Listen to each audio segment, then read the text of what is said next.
Alors, d'abord, je suis très content d'être avec vous ce soir.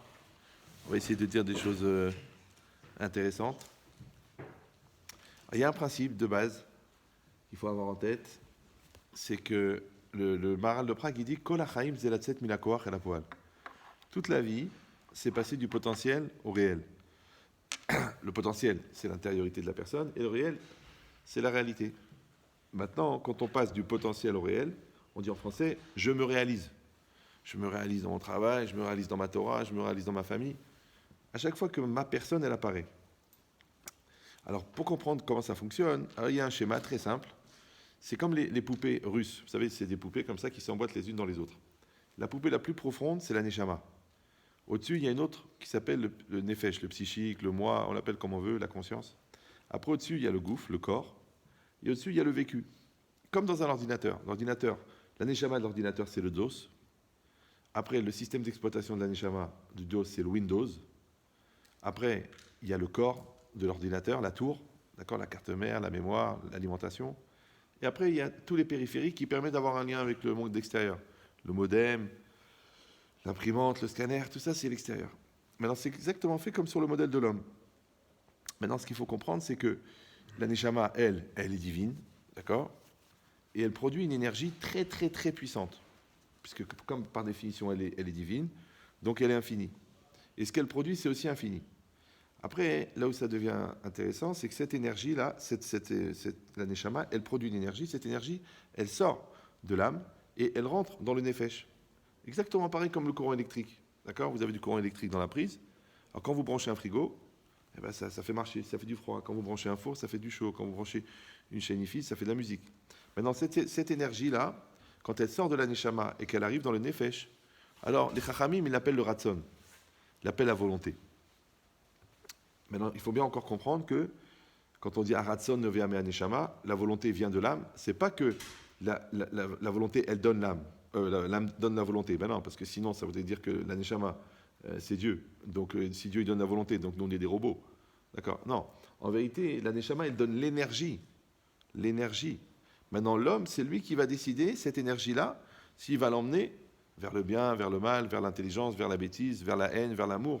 Ça, c'est juste l'orientateur. C'est-à-dire que l'homme, il devient celui qui va orienter. Donc, quand cette énergie, elle arrive dans le nefesh, alors, le nefesh, c'est le je. Alors, je vais dire en français, je veux. D'accord ? Je veux. Mais en vérité, le je, il est humain, mais le vœu, il est divin. C'est-à-dire l'énergie de l'âme, elle est divine. Comme le courant électrique. D'accord ? On ne paye pas pour la fabrication du courant à Bézek. On paye pour l'utilisation du courant. Maintenant, quand cette énergie-là, elle sort de moi, elle sort de ma neshama, et elle arrive dans le nefesh, alors à ce moment-là, elle est prise en charge par le jeu, et le jeu, il prend cette énergie, il la met par exemple dans le gouffre.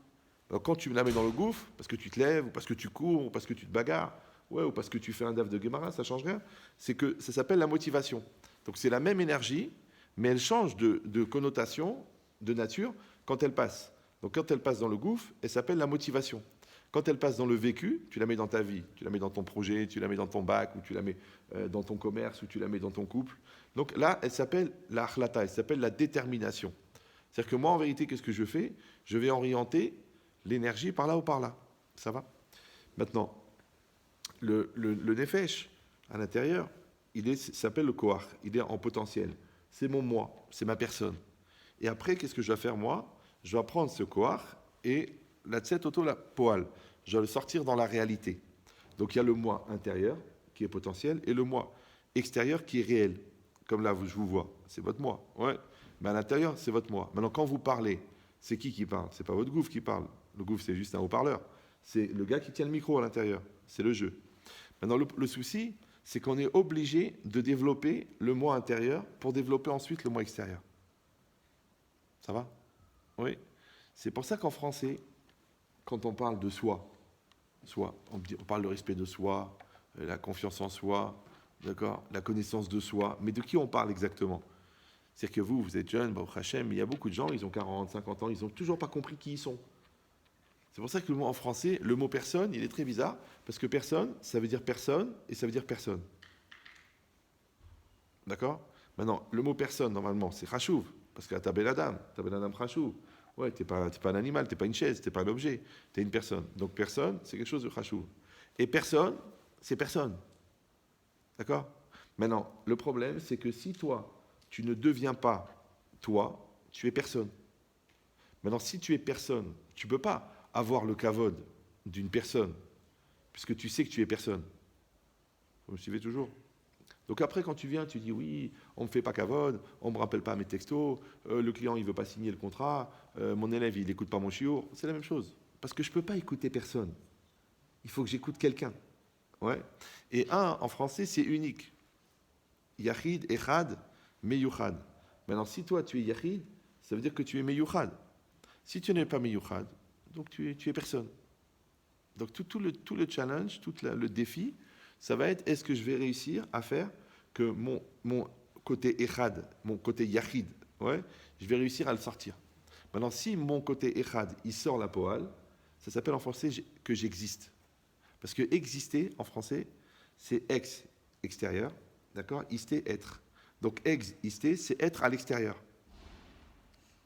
Si moi, j'arrive pas à exister, je n'existe pas. Mais je suis. Tu vois, je te vois, ouais, tu te maries, tu fais des enfants, tu gagnes de l'argent, tu crées une yeshiva, et tu n'existes toujours pas. Il y a des gens comme ça. Une fois, j'ai fait un show à Bnei Brak, il y avait un gars ça faisait 20 ans qu'il étudiait à Ponyovitch, et il a écouté le shiur, il m'a dit, rien, mais alors j'existe pas. 20 ans de Ponyovitch. Ouais. Pourquoi? Parce que des fois, malheureusement, on est tellement pris dans l'extériorité, on est tellement pris dans la vie, on est tellement pris dans les obligations, on est tellement pris dans le regard de l'autre. Ah, tu m'as regardé, tu m'as vu, tu m'as regardé, ouais, qu'on oublie de fabriquer le gars à l'intérieur. On fait juste l'extérieur. Donc l'autre, elle veut être jolie, elle veut être mignonne, ok, mais elle a une personne. Après, il dit, ouais, mon mari me parle mal, les garçons, ils croient que je suis une fille truc, mais c'est ta personne. Si toi, tu ne développes pas ta personne, tu es personne. C'est facile à comprendre. Ouais. Maintenant, quand on dit ça, ça veut dire que quelqu'un, quand on dit quelqu'un, tu veux être quelqu'un, tu veux être quelqu'un. Ouais. Alors, c'est unique. Donc, Hachem, il a fait un truc incroyable. C'est que c'est marqué dans la Gemara qu'Hachem, chez Partsoufehem, Shonot, de la même manière que leurs visages sont différents, leurs esprits sont différents. Qu'Hachem, chez Partsoufehem, Shonot, car Datem, Shonot. Maintenant, ça veut dire qu'en fait, chacun d'entre nous est différent. En fait, on n'a rien à voir. C'est juste une illusion d'optique de croire que parce qu'on est pareil, parce qu'on a un corps, parce qu'on a des yeux, parce qu'on a une bouche, on est pareil. En vérité, on est différent. Parce que c'est marqué qu'Hachem chez Partsoufehem Shonot, car Datem Shonot. C'est-à-dire que toute la raison pour laquelle Hachem, il a donné des visages différents, à quoi ça sert d'avoir des visages différents?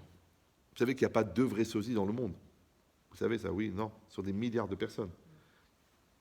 Mais non. Pourquoi? Parce qu'au moins, ils vont avoir des empreintes digitales différentes de sosie. D'accord? Mais quel intérêt pour le bon Dieu de faire le pluriel? Par exemple, il y a un truc, là, j'ai lu il n'y a pas très longtemps. Il y a un gars, il a passé 30 ans de sa vie à étudier ça, avec des observations, des statistiques, qu'il a prouvé que les flocons de neige, ils sont tous différents. Bon, tu me diras, c'est raval de passer 30 ans là-dessus, mais bon, c'est juste intéressant qu'il pleut, il neige. Il neige maintenant, je ne sais pas, 50 milliards de flocons de neige dans une tombée de neige. Maintenant, quand tu prends chaque flocon séparément, tu le regardes, c'est une figure géométrique différente.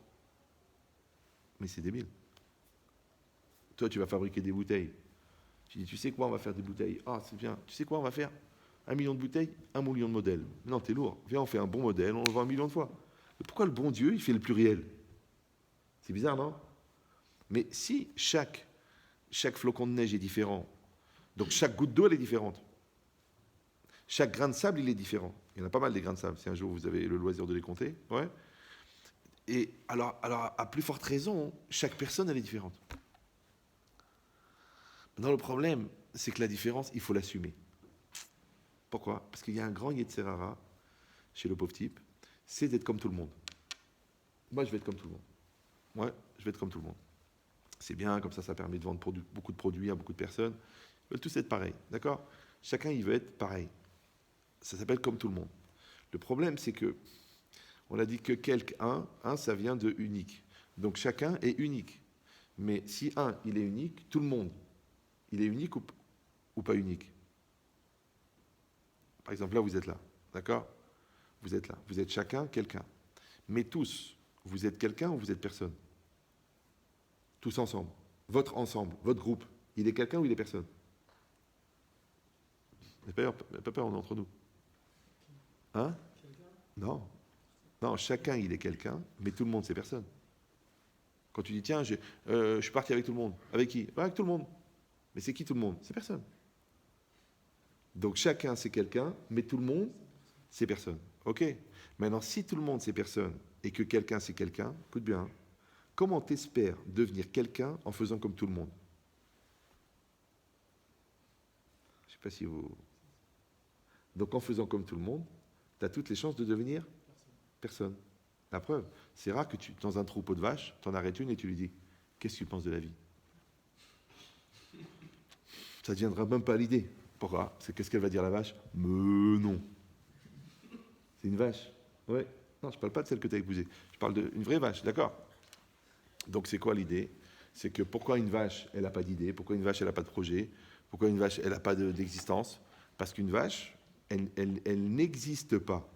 Elle est, tu la vois, physiquement, c'est de la viande.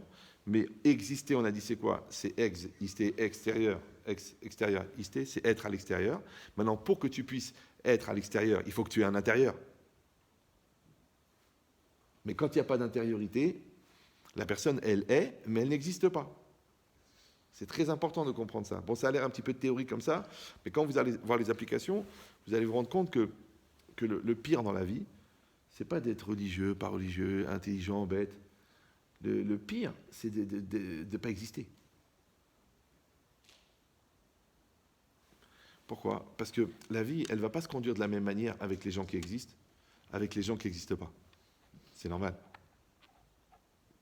Après, les opportunités de business, la compréhension de la Torah, la personne que tu vas épouser, les enfants que tu vas avoir, tout va dépendre de ça. Ben oui, parce qu'on ne va pas avoir la même anaga, la même conduite avec quelqu'un qui existe, avec quelqu'un qui n'existe pas. Par exemple, là, l'objet, je le prends, un objet, je prends l'objet. Est-ce que l'objet, il peut dire, oh là, oh, s'il te plaît, tu me laisses vivre, j'ai mon libre arbitre. Tu dis, mais c'est un objet. Oui, non, oui. D'accord. Eh bien, l'objet, lui, il n'a pas de potentiel. Donc, il n'existe pas. Donc, les gens qui n'ont pas de potentiel, ils sont utilisés par les gens qui existent. Après, tu vas t'énerver, tu vas dire, ouais, je comprends pas, mon patron, il prend tout le bénéfice. Bah, t'as qu'à être patron.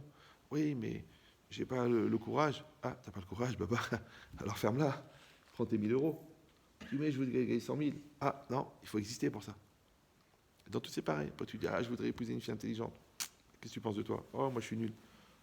Pourquoi elle va se prendre la tête avec un rat mort? Ouais, t'as raison. Hop. Donc, en fin de compte, quand tu as choisi d'exister, tu vas réaliser quelque chose de personnel, qui s'appelle ta personne. Quand tu n'as pas existé, bah, tu ne réalises pas ta personne. Et dans la vie, c'est ça, dans la vie. Il y a des joueurs et il y a des pions. Maintenant, où tu vas être un pion? Pourquoi? Parce que comme tu n'as pas la force de décision, parce que tu n'as rien de personnel à rajouter, tu ne veux pas prendre ta vie en main, donc il va y avoir des joueurs qui vont utiliser les pions. Maintenant, il y a des gens que ça leur va bien d'être un pion. Je dis, oh, moi, pas de responsabilité, tu viens, tu me dis, fais ça, fais ça, fais ça, tu me donnes mon petit salaire, je vais au McDo, je mange mon truc, oh, je suis bien, moi. Mais il y a des frustrations. Ouais, ah, je ne me suis pas réalisé, je n'ai pas été au bout de moi-même, je n'ai pas fait ce que je voulais. Après, tu t'angoisses, tu stresses, tu prends des vitamines illégales, ouais, tu bois de l'alcool, après tu t'énerves contre tes enfants. Mais à cause de quoi? Parce qu'en fin de compte, tu ne t'es pas réalisé. Vous voyez cette logique-là? Donc maintenant, quand la personne, elle accepte ce principe-là, qui en fin de compte, qui est la définition de la vie, d'après le Maharal, parce que le Maharal, il a dit « Kol achaim zelatset minakoach la poal ». Toute la vie, c'est la définition de la vie. C'est ça, être vivant. Ouais, c'est pas genre ton cœur il bat, ton cerveau il fonctionne. Non, être vivant, c'est que tu passes du potentiel au réel. C'est que ton moi intérieur, il se réalise à l'extérieur. Dans les Chachamim, ils n'ont pas eu besoin de la psychologie, tout ça, tout ce que je suis en train de vous expliquer. Eux, ils ont dit en 2 mots. Ils ont dit Toho Kebaru. Toho Kebaru. Toho, c'est ton être intérieur. Baro, c'est ton être extérieur. Maintenant, il y a un moi intérieur et il y a un moi extérieur. Maintenant, dans ta vie, tu vas fabriquer ton moi intérieur, c'est-à-dire ton intelligence, ta force de décision, ta compréhension, maîtriser tes émotions. Et ça, c'est ton ton moi intérieur, ce que les Chachamim appellent le lève, d'accord? Et après, tu vas fabriquer ton moi extérieur. C'est-à-dire celui qui travaille, celui qui assume, celui qui gère, celui qui sait quoi répondre, celui qui paye son loyer, celui qui finit son daf de Gemara. Tout ce que tu vas faire avec le moi extérieur, c'est la projection de ce que tu fais avec ton moi intérieur. Parce que c'est le moi intérieur qui dit au moi extérieur quoi faire. Vous me suivez? Voilà. C'est pour ça qu'on parle de manière pronominale. J'ai expliqué ça plusieurs fois, mais les gens croient que c'est une blague. Moi, j'ai beaucoup d'humour, mais en vérité, je rigole peu. Mais les gens rigolent. Et c'est quoi l'idée? C'est que quand, par exemple, tu dis « je me lève », vous parlez français, oui? D'accord. Donc, je me lève, c'est qui? Je, c'est qui? C'est moi. Et me, c'est qui? C'est moi. Alors, qui c'est qui lève qui? Alors, en fait, il y en a un qui veut se lever, il s'appelle je, d'accord? Il y en a un qui ne veut pas se lever, il s'appelle me. Ouais. Donc, en fait, c'est celui qui veut se lever qui lève celui qui ne veut pas se lever. Comme tu prends ton gouffre et tu l'emmènes. Pour ça, en français, on dit « je me prends en main ». Je me prends en main. Moi, je me donne les moyens à moi de réussir mon projet. Je me prends en main. Allez, je crée mon business. Allez, je fais mon bac. Allez, ouais. Mais moi, j'ai une partie en moi qui dit « ça sert à rien, c'est lourd, c'est fatigant ». Et j'ai une autre partie qui dit « allez, on va y arriver, viens, on va se battre ». Donc, c'est moi qui me donne les moyens à moi d'être moi. Ça va? Mais malheureusement, ça marche dans l'autre sens aussi. Je me sens pas bien. Je me sens pas bien. Donc ça veut dire que moi, je me donne les moyens de continuer à rester triste. Je suis complice de ma dépression. Je sais que ce genre de gars, il ne faut pas que je le côtoie, mais je continue à le côtoyer. Pourquoi? C'est comme ça. Ouais, je sais que ce genre de fille, je perds mon temps. Voilà, tout à l'heure encore au téléphone, je passais 1 heure avec une fille. La fille de 28 ans, avec un mec de 25 ans. Le mec, il n'a pas quitté sa mère, il ne sait pas ce qu'il veut. Il est perdu, il n'a pas de travail, il n'a pas de projet, il n'a pas de truc, il se fout d'elle, il la trompe. Je dis, mais la question, c'est pas pourquoi je suis tombé sur un fou. La vraie question, c'est comment ça se fait que ça m'est arrivé. Parce qu'il y a une loi, ce qui se ressemble, ça semble. Les choses qui se ressemblent, il y a 2 manières de ressembler. Soit ça ressemble parce que c'est pareil, d'accord? Soit ça ressemble parce que c'est complémentaire. Vous voyez, la montre et le bracelet, ils se ressemblent parce qu'ils sont complémentaires. Dans des couples, il y en a qui vont être la montre, il y en a qui vont être le bracelet. C'est complémentaire. Il y a la tête et les jambes. Par exemple, la fille, elle n'a pas confiance en elle, elle va épouser un mec qui a beaucoup confiance en elle, en lui. D'accord? Donc ça va la rassurer à elle. En vérité, elle, ça veut dire qu'elle pense qu'elle est handicapée et que le gars, il va lui servir de béquille. C'est pas normal non plus. Parce qu'elle, ça va la maintenir dans un état de manque de confiance en elle. Et lui, malheureusement, il va en profiter pour la casser, pour la fracasser. Et après, elle va dire, ouais, mon mari, il m'a détruit mentalement. T'as épousé un marteau et t'es une chips. Qu'est-ce qui va t'arriver? Quand le marteau il va rencontrer la chips, elle va exploser. Après, tu dis la vie est mal faite. Non, le droit d'être bête reste un droit. J'ai dit, moi, je ne sais pas quel âge vous avez, mais quand j'avais 14, 15, 16, 17, je priais tous les jours. Je n'étais pas religieux. Je priais de ne pas être un CON. J'avais peur. De ne pas être un con. Très peur. Très peur. Ouais. Bon. Tellement j'avais peur que je réfléchissais 15 heures par jour. Tellement j'avais peur que j'apprenais à réfléchir à 4 choses en même temps pendant la même seconde. Tellement que j'avais peur qu'à 17 ans, j'ai dicté des dissertes de philo à des gens qui étaient en 4e année de faculté de philo. Tellement j'avais peur d'être con. Ouais. Je vois, il y a beaucoup de gens, ça leur fait pas peur. Et grâce à Dieu, ils réussissent. Hein. Ils sont vraiment Blainara, des racines de la lourdeur. Ouais, mais c'est dommage. Pourquoi? Parce que quand tu sais que les plus grands choix de ta vie, tu vas les faire à 20 ans, c'est pas à 19 ans et demi que tu vas devenir intelligent. Et tu vas dire, bah, c'est pas grave, on fera comme ça vient, et ça me saoule, ça me prend la tête. Je rappelle pour ceux qui ne sont pas au courant qu'on n'a qu'une seule vie. Ouais, et que la vie, elle avance, elle passe. Et ça, c'est un des défauts de la montre. C'est que tu vois que ça bouge. Maintenant, quand tu vois ce que tu peux faire en une vie, et quand tu vois ce que tu peux faire, tu vois ce que tu peux rater. Maintenant, la question, c'est de savoir comment ça se fait qu'on arrive à supporter de rater tellement de choses. Alors, je te dis pourquoi. Parce que le gars, c'est un CON. C'est ça, CON. Les gens, ils croient que CON, ça veut dire idiot, ça veut dire brel, ça veut dire hmar. Non, non. En philosophie, intelligent, c'est adapté. D'accord? Donc, c'est quoi le contraire d'intelligent? CON. Donc, c'est inadapté. Maintenant, quand tu es inadapté, d'accord, tu es un CON. Maintenant, tu es inadapté parce que tu ne sais pas. Tu es inadapté parce que tu es un peu lent d'esprit. Tu es inadapté parce que tu es complexé. Tu es inadapté parce que tu as trop de gava. Il y a plein de manières d'être inadapté. Mais sauf, tu n'es pas adapté. C'est comme si tu arrives en Amérique et tu n'as pas le transformateur. Bah, ton téléphone, il ne sert à rien. Et tu t'énerves, tu dis, ouais, je comprends pas. On est en 2019, j'ai un téléphone, je l'ai payé 2700 €. J'arrive en Amérique, c'est le pays qui a envoyé des trucs sur la Lune. Et la prise, elle marche pas. Elle marche, mais tu n'as pas l'adaptateur. Je ne sais pas si vous suivez. Tu n'as pas l'adaptateur. Ben, si tu n'as pas l'adaptateur, ton téléphone, il va se vider et il ne marche plus. Hein? Oui, d'accord, mais le problème, c'est que tu es en Oklahoma, en plein milieu du désert. Et comme tu es un mec malin, tu te poses les questions quand il est trop tard. C'est pour ça que tu as le front plat, parce que toute ta vie, tu as dit « Oh !» D'accord? J'aurais dû y penser avant. Donc c'est quoi l'idée? C'est que, comme il y a un adaptateur au téléphone pour l'Amérique, il y a un adaptateur à la femme, par exemple. Ça s'appelle le Shalom Bayit. Les 3/4 des gens qui divorcent, c'est parce qu'ils n'ont pas trouvé l'adaptateur. Celui-là, il ne sait pas parler à ses enfants. Il n'a pas trouvé l'adaptateur. Celui-là, il ne colle pas avec la Torah. Il n'a pas trouvé l'adaptateur. Celui-là, il ne réussit pas dans le business. Pourtant, il a de l'argent. Il n'a pas trouvé l'adaptateur. Celui-là, il est hyper intelligent, mais il n'arrive pas à faire ses études, parce qu'à chaque fois, il a peur de se tromper. Donc, il a l'intelligence, il a la connaissance, mais il n'a pas, enfin, il n'a pas l'intelligence, il a la connaissance, mais il n'a pas l'adaptateur. Alors, il plante la feuille. Vous me suivez ou... Voilà. Maintenant, toute la force, c'est de réfléchir comment on fabrique cet adaptateur. Puisqu'il faut être capable de s'adapter à n'importe quelle situation. Parce que tu ne sais pas ce que la vie, elle va te donner. La vie, elle donne du stress, la vie, elle donne du bonheur, la vie, elle donne des opportunités. Mais le problème, c'est est-ce que toi, tu vas être là ou tu ne vas pas être là? Alors maintenant, il faut réfléchir. Le moi qui va être békécher avec la réalité, c'est le moi intérieur ou le moi extérieur? Celui qui est lié à la réalité? C'est l'extérieur. Mais le problème, c'est qui c'est qui décide pour le moi extérieur? C'est le moi intérieur. Voilà, alors tu finiras jamais avec ça. C'est ça le problème. Ouais. Ça veut dire quoi? Ça veut dire que mon patron, il va me dire, bon tiens, combien tu veux? 1000 shekels. 1000 shekels? Ok. Maintenant, tu m'organises tout le magasin, je te donne 12 000. Ah, tu dis non, moi vous me donnez le carton, je mets sur les étagères. Attends, mais c'est rien. C'est quoi organiser le magasin? C'est quoi? Tu t'affoles pour rien. Qu'est-ce que tu fais? Tu mets les étiquettes, tu calcules les prix, après tu briefes les vendeurs, puis après tu leur expliques comment il faut vendre et c'est tout. Et après je te donne 12 000.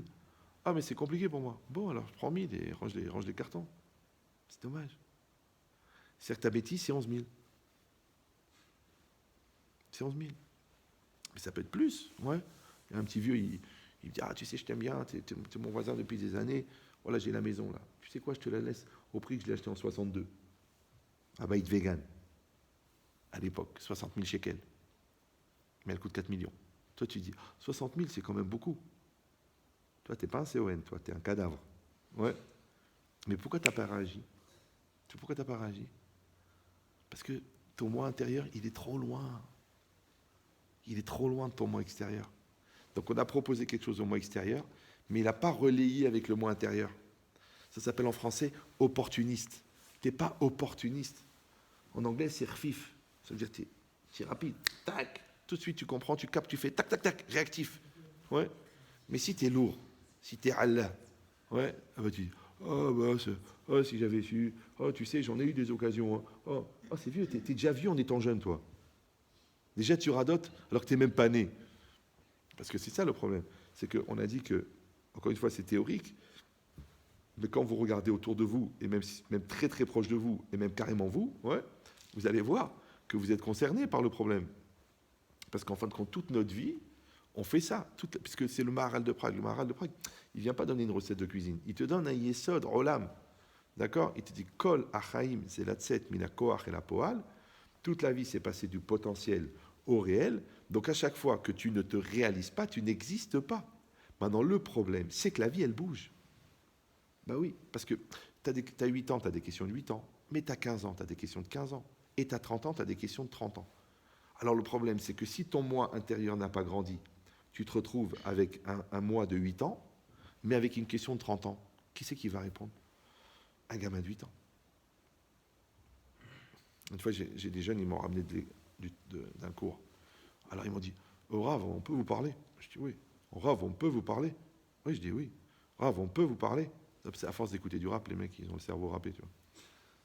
Alors j'ai dit ok. J'ai dit c'est quoi ta question? Il m'a dit voilà, je suis stressé parce que j'ai arrêté l'école, je n'ai pas dit à mes parents, et je travaille dans une boîte au téléphone et je mens toute la journée. Et comme c'est très dur, on n'a pas le moral, donc le patron il nous file du shit à Paris. Hein. Je dis mais quel âge tu as? Il m'a dit 22 ans. Ah. Je dis mais à quel âge t'as arrêté l'école? Alors il me dit bah en première. Je dis non, à quel âge t'as arrêté l'école? Il m'a dit en première. Je lui dis à quel âge t'as arrêté l'école? Alors je vous explique. Quand le rabbin il te fait répéter la question, c'est pas qu'il n'a pas compris, c'est que toi t'as pas compris la question. Ouais. C'est comme la vie, quand la vie elle se répète. Quand tu dis ouais j'ai toujours les mêmes épreuves, c'est parce que tu redoubles. Bah oui, parce que quand tu grandis, si tu dis ah chaque fois je tombe sur des garçons qui profitent de moi, bah oui mais t'es une hamara, c'est logique. D'accord? Tu les attires à la limite. Ouais. Donc c'est quoi l'idée? C'est que je lui dis mais à quel âge t'as arrêté l'école? Ça veut dire à quel âge t'as arrêté de travailler à l'école? Ah. Alors il réfléchit comme ça, il me dit en CM2. Je ne sais pas si vous me comprenez. C'est que le mec, il s'est arrêté de travailler à l'école en CM2. Et maintenant, il a 22 ans. Maintenant, tu sais ce que c'est l'école. Chaque année, tu passes de classe. Avec le cours que tu apprends, les exercices que tu fais, les interros que tu fais, ça te fait grandir. Donc, quand tu es en CM2, en faisant la classe de CM2, tu passes en 6e. Mais tu as le niveau de 6e. Quand tu travailles en 6e, tu as le niveau de 5e. Quand tu travailles en seconde, tu as le niveau de première. Maintenant, si le gars, il a arrêté de travailler en CM2, ça veut dire qu'il a un mental de CM2 à 22 ans. Donc tu prends un jeune de 22 ans, tu dis écoute, tu veux être chef d'équipe là? Le mec il peut pas, il est en CM2. Et il dit non, j'ai pas fini ma partie à la PlayStation. Je dis non mais je te demande d'être chef d'équipe là. Il y a 100 mecs qui sont là, tu les briefes, tu t'en occupes. Je peux pas, j'ai pas fini la partie à la PlayStation. C'est un CM2. Non, c'est violent. Hein? Ça fait peur. Voilà. Le problème, c'est que ça, c'est un phénomène pluriel. Ça n'arrive pas une fois, ça arrive des milliers de fois. Pourquoi? En vérité, c'est normal. Pourquoi? Parce que ce qu'on a dit, que Kol HaChaim Zelat 7000 Koach à la Poal, passer du potentiel au réel, le Ramban, il emploie exactement les mêmes mots dans le Nisayon de la Hakeda. Que quand Hachem, il a mis Avraham Avinu à l'épreuve, ouais, il a dit que Hachem, il a mis Avraham à l'épreuve, pareil, la Tset Minakoach et la Poal. Ça veut dire que Avraham, il avait un certain niveau par rapport à l'amour d'Hachem et l'amour de son fils, et Hachem, il lui a demandé de sacrifier son fils. D'accord? Donc, qu'est-ce qu'il va faire? Il va passer d'une idée qui s'appelle combien on peut se sacrifier à une réalité combien j'ai sacrifié. Donc, il est Yotse Minakoach et la Poal. C'est intéressant que c'est la même notion que la vie. Donc, de là, tu apprends une chose extraordinaire, que le Nisayon, en vérité, le Nisayon, c'est un tremplin de vie. Comme à l'école. Comme à l'école. Ouais. Je te fais un cours de maths, tu dis je comprends rien. Je dis concentre-toi. J'ai compris. Comment tu sais que tu as compris? Tu fais les exercices. Comment tu sais que tu as retenu? Tu fais l'interro. Comment tu sais que tu as changé? Tu fais le bac. Si au bac, tu es capable de faire, ça veut dire que tu as retenu et que tu as changé. Maintenant, là, c'était les maths. Maintenant, là, ça va être les midotes. Tu vas travailler la patience. Là, tu vas travailler l'honnêteté. Là, tu vas travailler la compréhension. Chaque Nisayon, il est la 7 Minakoach et la Poal. Ça veut dire qu'on n'a pas trouvé un autre moyen de grandir que le Nisayon. D'accord? Maintenant, le Nisayon, pas comme on pense, le Nisayon, je l'ai béni sur l'autre. Non, le Nisayon, en tant que, comme en hébreu, un examen. Ouais. Une épreuve, c'est quoi une épreuve? C'est pas une épreuve de Ramma. Une épreuve, c'est comme une épreuve d'athlétisme. Tu as fait une épreuve d'athlétisme, d'accord? Tu t'es entraîné pendant 4 ans, tu arrives aux Jeux Olympiques. Waouh! Tu as passé l'épreuve du 100 mètres. Maintenant, quand tu as passé l'épreuve du 100 mètres, tu étais tellement stressé, tu étais tellement chaud, tu étais tellement truqué, que toi qui dépassais jamais les 9-3, tu as fait 8-8. Tu as fait 8-8 au 100 mètres. Tu es champion du monde. Waouh! Comment tu as fait? Parce que le 8-8, il était en toi, mais il est Yotse la Poal grâce au Nisayon. Vous vous rappelez la barre en gym, là, le mec qui saute? Je peux le redire ou... Vous vous rappelez? J'avais donné cet exemple. On peut le réécouter, c'est pas grave. Il y a il y a Haïm, il est en cours de gym. Alors le prof, il dit, écoute, alors on va sauter à 1m20. D'accord? Donc il met la barre à 1m20. Alors il dit à toute la classe, allez, on y va, un après l'autre, vous sautez. Et Haïm, il saute pas. Il dit, Haïm, tu ne sautes pas? Il dit, non, je saute pas. Il dit, pourquoi? Il dit, parce que moi, BMX, j'ai jamais dépassé 80 cm. Maintenant, vous avez mis 1m20. Dans quel rêve je vais sauter 1m20? C'est pas possible. 40 cm de plus, je ne peux pas sauter. Premièrement. Deuxièmement, en vérité, c'est une embrouille. Parce que ce n'est pas 1m20 qu'il faut sauter, c'est 1m25. Parce que si tu sautes à 1m20, une barre d'1m20, tu tombes, tu as fait tomber la barre. Donc tu es obligé de sauter à 1m25. Donc vous voudriez que je passe de 80 à 1m25, 45 cm de plus, je ne peux pas. Bon, le prof, il dit, je t'en prie, saute. Après, il dit, tout le monde t'attend. Après, il prend un flingue, il met dans la bouche. Il dit, où tu sautes? Où tu sautes? Bon, vu qu'il ne connaît pas la bracha sur les... Ouais, donc, il saute. Et il réussit à sauter. Et la barre, elle ne tombe pas. Bon, je sais, il y en a un qui va me dire, il est passé en dessous. Non, non, il est passé au-dessus. Maintenant, il se pose une question. Est-ce que Chaim, il était capable de sauter 1m25, mais il ne le savait pas? Et en sautant, ouais, il a révélé qu'il était capable. Ou non, en vérité, il n'était pas capable. Mais en sautant, il est devenu capable. C'est quoi la réponse? Hein? Deux? Oui, d'accord, mais c'est pas de la poésie. Vous avez compris l'idée ou non? Je répète. Écoutez bien. Et la charia, c'est une autre religion. D'accord? Ou la charia. Donc, je répète. Ouais, quand quelqu'un, quand il a sauté 1m25, est-ce qu'en BMX, il était capable de sauter 1m25? Mais il ne savait pas. Ça veut dire que c'est juste un Gilou Milta. Ouais. Ça a dévoilé qu'il est capable de le faire. Ou non, en vérité, il n'était pas capable. Non, il n'était pas capable du tout. 0, 0, 0. Lui, 80, genre 82 sous la torture. Ouais. Mais il a fait 1m25. Donc, alors c'est ça la question. Est-ce qu'il est devenu capable en sautant? Ou non, il a juste révélé qu'il était capable en sautant? Mettez-vous d'accord, les gars.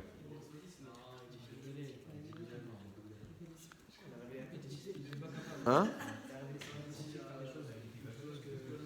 Oui, mais révéler, ça veut dire quoi? Ça veut dire que c'était en lui. C'est comme un truc dans la boîte. J'ai une boîte, d'accord. Il y a un diamant dedans ou il y a une capsule de coca. Quand j'ouvre, je dévoile, mais elle était déjà dedans. Ça va? Mais si je dis non, en vérité, c'est pas que j'ai dévoilé un potentiel. Je l'ai réalisé. Parce qu'on l'a dit que le Nisayon, c'est la tset minakoach à la poal. Ça veut dire que l'épreuve, elle sert à devenir ou l'épreuve, elle sert à révéler. C'est ça la question. Bon, alors en fait, n'ayez pas peur. En fait, c'est les deux. D'accord? C'est-à-dire qu'en même temps, ça révèle de quoi tu es capable et en même temps, ça te rend capable. Ça veut dire, c'est très important, ça veut dire que quand je travaille, quand je suis, on dit en hébreu, je suis Omed Benisayon, d'accord? Je grandis. Un vendredi dernier, des parents, ils ont amené un jeune comme ça de 17 ans. J'ai passé 3 heures avec lui. 3 heures. C'est énorme. Et le gars, je lui dis, mais il faut que tu fasses de la musculation, toi. Des pompes. Il dit, ah bon, Rav, vous ne dites pas de faire de la Mishnah? Blinéder. Je dis, il faut que tu fasses des pompes. Pourquoi? Je dis, parce que quand tu vas prendre sur toi de faire 100 pompes, écoutez bien, c'est un bon exemple. Quand tu vas faire 100 pompes, et qu'au bout de 20 pompes, tu n'en peux plus, tu as les bras qui vont exploser, tu dis, j'espère que je vais mourir à la prochaine, ouais, tellement tu es crevé. Si tu réussis à faire les 100, écoutez bien, les 20 premières, tu les as fait avec ton corps. Mais les 80 d'après, tu les as fait avec ta volonté. Donc toi, tu crois que tu as fait de la musculation des muscles. En vérité, tu as fait de la musculation de la volonté. Alors qu'est-ce qu'on a dit? C'est quoi la volonté? La volonté, c'est l'énergie qui sort de la neshama. Oui? Quand elle arrive dans le nefesh, elle est prise en charge par l'homme. Et l'homme, c'est le jeu. Donc quand tu dis « je veux », c'est un jeu humain qui utilise une énergie divine. Maintenant, comme la volonté, elle vient de l'âme, elle est infinie. Mais l'homme, lui, il est fini. Donc plus je vais réussir à maîtriser ma volonté, plus je peux faire des choses infinies.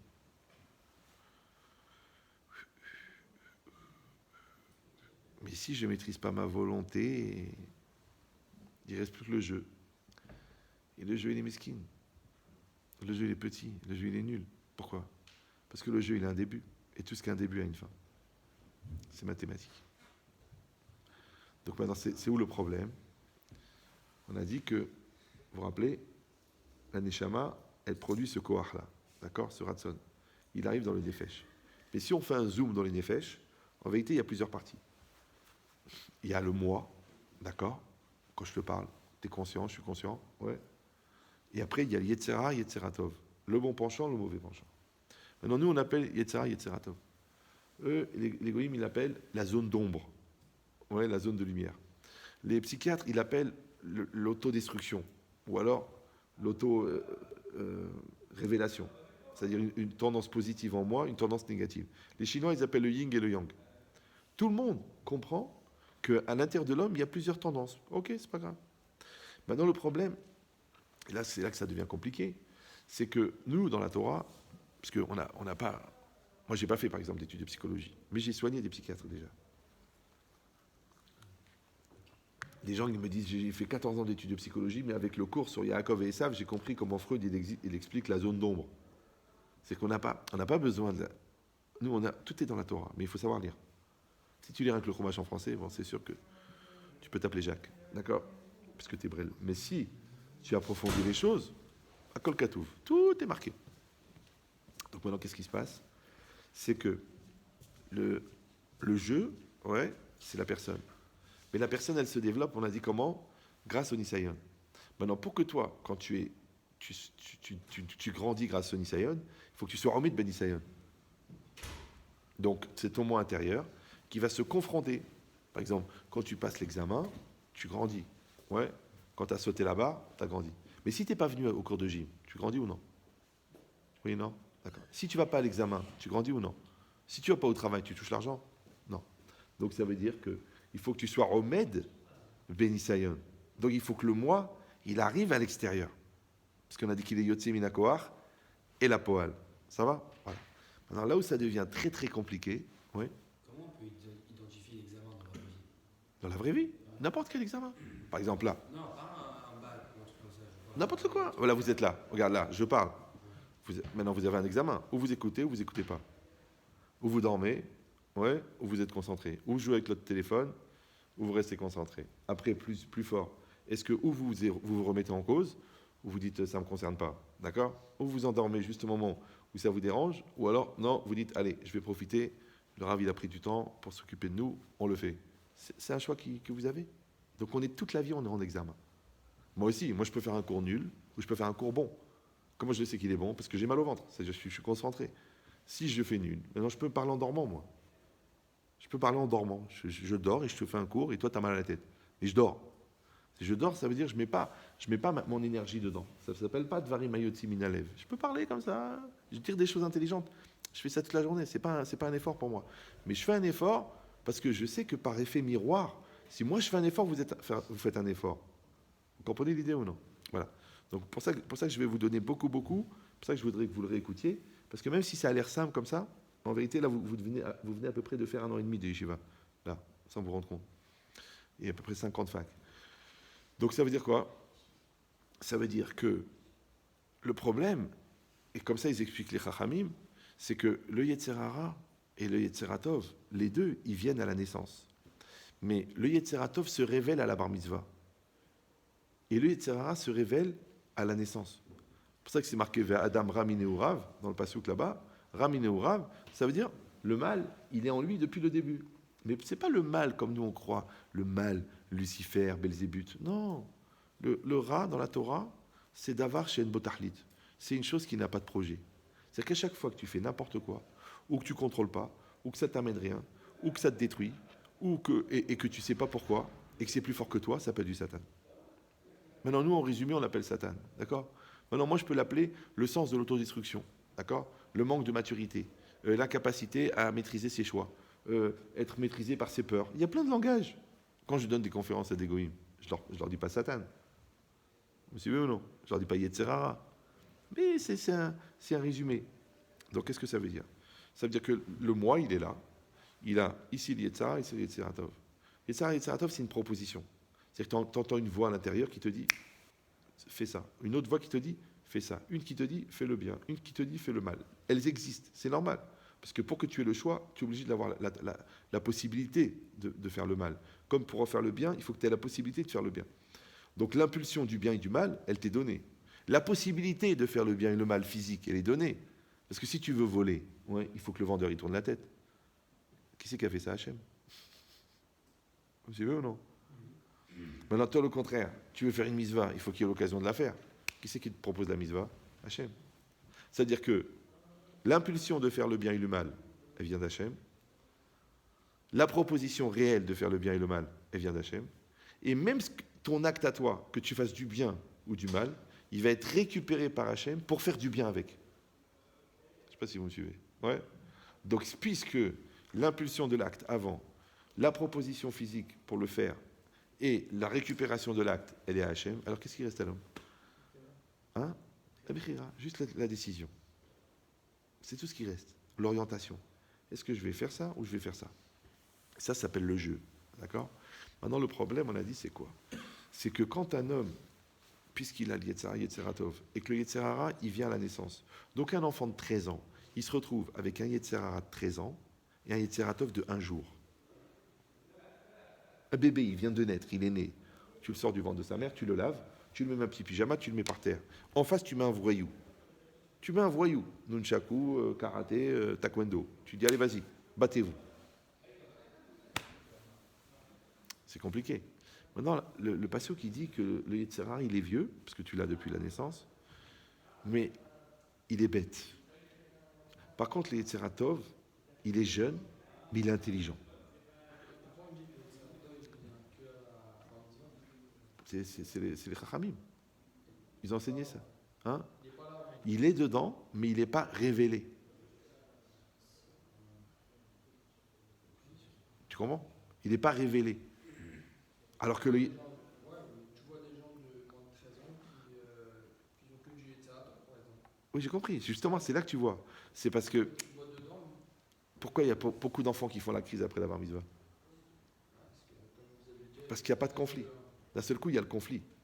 Ouais. D'un coup, il y a une voix qui lui dit ça sert à rien de mettre les tefs. Il y a une voix qui lui dit ton père, il t'étouffe. Mais d'où elle vient cette voix? Parce qu'elle est en conflit avec une autre. Alors, je vous donne l'idée. Si toi, tu as 2 influences, ouais, une influence qui vient d'arriver, une influence depuis 13 ans, laquelle tu vas suivre? C'est le conditionnement depuis 13 ans. Donc, il dit le Rav Dessler un langage incroyable. Il dit quand quelqu'un il veut faire du mal, ouais, il dit je fais ce que je veux. Mais quand on lui dit qu'il ne faut pas faire du mal, ouais, il dit je sais que c'est pas bien. C'est pas bien. Alors pourquoi le mal il dit je et le bien il dit c'est? Je rappelle pour vous qui avez quitté la France, ouais, que je, tu, il, nous, vous, il, c'est des pronoms personnels. Mais c'est apostrophe, ouais, c'est impersonnel. Vous avez compris l'idée? C'est impersonnel. C'est quoi impersonnel? Il y a un chiour ici? Il y a un chiour ici? Alors vite maintenant? Non. 7 heures, ouais. Non, c'est pas possible. Bon, il va falloir déménager. Ouais. Donc c'est impersonnel. Mais c'est très intéressant. Parce que si je dis que le c'est, il est impersonnel, ça veut dire que le Yetzirah, il est impersonnel, puisque je dis c'est plus fort que moi. Donc il y a moi, et il y a un c'est, il y a quelque chose à l'intérieur qui n'est pas moi, qui est plus fort que moi. D'accord? Donc quand je te dis, mais pourquoi tu le fais? Je dis, c'est plus fort que moi. Ouais. Tu dis, je sais pas pourquoi. Mais pourquoi tu le fais? Je sais pas. Ouais, je sais pas. Non, tu sais pas. C'est toi. Si tu fais caca au milieu de la salle à manger, je te dis, mais t'es malade. Tu dis, pourquoi t'as fait ça? J'avais envie de faire caca, j'ai fait caca. T'es un malade. T'es un malade. Ouais. Je dis, bah, c'était plus fort que moi, je sais pas, j'ai eu envie de faire caca, j'ai fait caca au milieu de la salle à manger. D'accord? Mais en vérité, faire caca au milieu de la salle à manger et prendre une cigarette le Shabbat, c'est la même chose.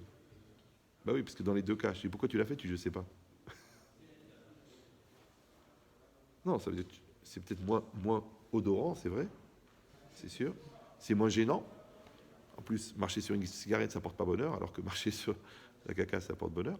Donc, mais dans la réalité, c'est la même chose. Pourquoi? Parce que le problème, il est là. C'est que quand moi, on a dit quand l'énergie de l'âme, elle sort, elle va dans le nefesh, dans le moi.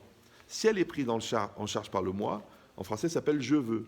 D'accord? Qu'est-ce qu'il fait l'Yetzera? Étant donné que il t'a pris en charge depuis que tu es né, donc il va prendre l'énergie, ouais, et il va faire une dérive existentielle. C'est comme si moi je vais chez toi et je branche le courant. Chez moi, je le branche chez toi. Donc qui c'est qui paye? Toi. Qui c'est qui utilise? Moi. Donc le Yetzirah, il utilise l'énergie de ton âme pour te faire des choses que toi tu veux pas. La preuve, c'est que quand tu te fais attraper, la première chose que tu dis quand tu te fais attraper après une bêtise, la première, c'est quoi? C'est pas moi. Quand on t'oblige, on te met la photo, qu'est-ce que tu dis? C'était plus fort que moi. Ou pire encore, et c'est le plus vicieux de tout, tu dis, je n'étais pas moi-même. Mais moi-même, c'est qui? C'est moi, le même que moi. Le moi intérieur et le moi extérieur. Maintenant, si ton moi intérieur n'est pas développé, c'est l'Yetzirah. Mais le moi extérieur, c'est toi, je te vois. Donc si ton moi intérieur n'est pas le même que ton moi extérieur, donc tu n'es pas Toho Kevaro, donc tu n'es pas toi-même, donc il va se poser une question. Si tu n'es pas toi-même, tu es qui? Aodon Kolo, tu es personne. Si tu es personne, ne viens pas me dire on ne me fait pas le kavod, mais tu es personne. Ne viens pas me dire je ne comprends rien dans ma vie, mais tu es personne. Ne viens pas de me dire il n'y a rien qui marche, mais tu es personne. Est-ce que personne peut faire quelque chose? Est-ce que personne peut produire quelque chose? Est-ce que personne peut être respecté? Personne n'est pas respecté. Vous avez compris cette idée? Regardez ce qu'on va faire. On va faire une petite pause et on va se poser ailleurs. Ah bon? T'es sûr? Bon. Vous faites arriver en bas? En bas ou en haut? En bas, ils ont dit. Travail. Bon. Vous avez compris l'idée ou non? Voilà. Alors si c'est ça, ça veut dire que, comme tout à l'heure j'ai dit, quand tu fais des pompes, tu fais la musculation de la volonté. Et bien quand tu assumes, tu fais la musculation du moi. Maintenant, plus ton moi, il va être musclé, ouais. Pourquoi? Parce qu'on a dit, tu vas être Romed Benisayon.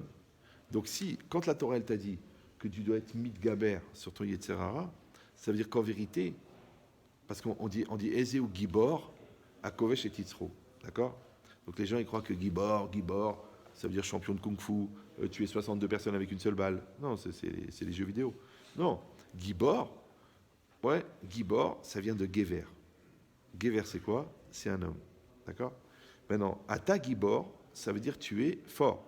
Mais ça veut dire Ata Gever. Maintenant, Gever, le verbe c'est Leid Gaber. C'est quoi Leid Gaber? C'est Liot Gever. Kesheani mitgaber, ça veut dire je deviens gever. D'accord. Maintenant, imani gever, ayetzera ou yeled. Imani yeled, ayetzera ou gever. D'accord. Maintenant, si moi je vois que je suis un homme, mais je me conduis comme un gamin, je mange, je trie, je fais en cachette, je dis mais t'es un bébé. Pourquoi t'assumes pas? Toi, mais j'ai honte. Attention, je vais me faire engueuler. Ah, t'es un bébé alors. Oh, je suis pas un bébé, je suis un homme. Ah ben si t'es un homme, alors assume. Ouais, mais j'ai honte. Ah bah si t'as honte, c'est que c'est pas toi. Toute la vie, c'est ça. Toute la vie, c'est ça. Oui. Ça veut dire quoi? Ça veut dire qu'en vérité, le Nisayon, il te rend guéver. Comme on a dit, comment tu passes de classe? Ouais. Pendant la classe de 6e, tu fais les exercices de 6e, tu passes en 5e. Pendant la classe de 5e, tu passes en... Maintenant, on a dit que le Nisayon, qu'est-ce qu'il fait? Il fait que tu es Yotse Minakoar la Poal. Et c'est quoi Yotse Minakoar la Poal? C'est la définition de la vie. Et c'est ça, grandir. Parce que, en fin de compte, si vous prenez la photo, il y a la personne ici, il y a la réalité ici. Dans la réalité, il y a le Nisayon. Maintenant, quand la personne, elle est Omed Banisayon, qu'est-ce qu'elle va faire? Elle va grandir. Donc, en fait, ça s'appelle, le rapport avec la réalité s'appelle l'expérience, d'accord? Et quand toi, tu es Omed Benisayon, comment on appelle la résonance de l'expérience? Qu'est-ce que ça provoque chez toi, l'expérience? La maturité. Et la maturité, elle est où? Elle est dans le moi extérieur ou dans le moi intérieur? Comment il s'appelle? David Raim. Tu comprends plus? Tu sais plus? Ah bon. Écoute cette logique-là. Non, je te dis un secret, c'est que quand le Yetzirah t'empêche d'écouter, c'est que c'est ça qui te concerne. Il faut apprendre à le connaître. C'est normal, il ne va pas t'emmener là où il faut. Parce que le Gaon de Vilna, il dit le contraire. Il dit que si tu veux savoir qu'est-ce qui est important pour toi, regarde là où le Yetzirah t'empêche d'aller. Alors que la personne, elle fait l'inverse. Elle suit son Yetzirah, comme quoi elle suit son instinct. Les goïms, ils font ça, ils suivent leur instinct. Mais ça, c'est normal, parce que Esav, c'est Assoui. Assoui, c'est fini. Ils sont finis déjà. Comme un chimpanzé, en un an, il est mature. Mais Yaakov, c'est Yud Aikev. Yud, c'est la Chochma, Aikev, c'est le talon. C'est qu'un un juif, toute sa vie, il est encore au talon de sa Chochma, de ce qu'il peut atteindre. Alors que l'autre, il est déjà fini. Maintenant, c'est vrai que c'est plus facile d'être goy que d'être juif. Parce que pour être goy, ça prend 4 minutes, mais pour être juif, ça prend quelques décennies. D'accord? Donc, qu'est-ce qu'on est en train de dire? Puisque moi, quand je suis remis dans le Nisayon, d'accord, je grandis. Donc, comment je deviens Gever? En étant Midgaber. Maintenant, pour que je sois Midgaber, il faut que moi, Ani, le moi, il est remis de Benisayon. Mais si moi, je n'ai pas construit mon Ani, donc c'est mon Yetzirah qui va prendre le dessus. Donc c'est lui qui va être Obed Benisayon. Donc moi, je ne me réalise pas, je ne grandis pas. C'est comme si moi, je ne vais pas à l'école. Ouais, eh ben, je ne grandis pas. Maintenant, si tu trouves un gars de 30 ans et tu lui poses une question de 30 ans et il te donne une réponse de 15 ans, quel âge il a? En lui, il a 15 ans, il a 30 ans. Oui, mais lui, quel âge il a, lui? Il a 30 ans. Alors, comment il peut donner une réponse de 15 ans? Parce qu'en lui, il a toujours 15 ans. Bah alors, en résumé, il a quel âge? Oui ou non? Non, c'est important. C'est comme si tu es avec une fille, ça fait 6 ans. D'accord? Tu lui dis, bon, chérie, elle te dit, tu m'épouses? Je lui dis, je peux pas, tu es marocaine. Alors elle dit, mais je suis marocaine depuis le début. Il dit, oui, je sais. Mais ça fait 6 ans que tu me dis que tu m'aimes. Oui, mais moi, tu m'as dit, dis-moi que tu m'aimes. Je t'ai dit, je t'aime. Tu m'aurais dit, achète-moi un vélo, je t'aurais acheté un vélo. Mais alors tu te fous de moi? Mais non, je me fous pas de toi. Je te donne ce que tu veux. Donc ça s'appelle une réponse de 15 ans à 30 ans. Ouais, tu veux faire du business, tu as 30 ans, ok. Écoute, j'ai un deal de malade là. Il y a un truc à Mahane Yehuda, là, un pas de porte, à 100 000 shekels. On met 50-50, on y va, on déchire. Il a une rentabilité d'1 million par mois. On y va? Ok, super, extra. D'accord. T'as 50 000? Voilà 50 000. T'as 50 000? 50 000, c'est quand même beaucoup quand même. Hein. J'ai un problème avec la carte bleue, j'ai plus de chèque, je suis interdit bancaire parce que j'ai volé un vélo. Écoute, je t'ai posé une question de 30 ans. C'est un deal, c'est un business. Il faut 50 000. Tu me réponds une réponse de 15 ans. Tu as 15 ans. Maintenant, la question, elle est que comment tu peux avoir 15 ans à 30 ans? Puisque chaque année, tu as grandi d'1 an. Ça va? Donc, si tu as 15 ans à 30 ans, ça veut dire que ça fait 15 ans que tu ne travailles pas. Ça fait 15 ans que tu n'évolues pas. Ça fait 15 ans que tu n'es pas Romed Benisayon. Dans l'intérêt du Yetzirah, c'est qu'en prenant ta place, il t'empêche de te remettre Benisayon. Et donc tu ne grandis pas. Comme tu ne grandis pas, la vie, elle se décale. Parce que le corps, il grandit, Baba. D'accord? Donc, les responsabilités, elles grandissent. Donc on vient chez toi, on dit, bah alors, tu vas te marier? Tu dis, oh ouais, je vais me marier. Oh ouais. Et tu vas payer un loyer? Oh non, papa, c'est toi qui payes. Tu veux faire un business? Ah, mais comment je vais faire? Ben, je sais pas, t'as 25 ans. Donc, le décalage entre ton âge réel et ton âge mental, c'est l'immaturité. Or, on a dit que la maturité, c'est le résultat de l'existence. Donc, en assumant, tu grandis. Qu'est-ce qui fait le Yetzirah? Il t'empêche de grandir. Parce qu'il t'empêche d'assumer. Puisqu'à chaque fois qu'on te pose une question, tu envoies le Yetzirah à la place. Ça me fout les nerfs, j'ai pas la tête, ça me saoule, eh ben je m'en fous, eh ben c'est pas grave, il arrivera ce qui arrivera. Moi, ce qui compte aujourd'hui, c'est de kiffer le présent.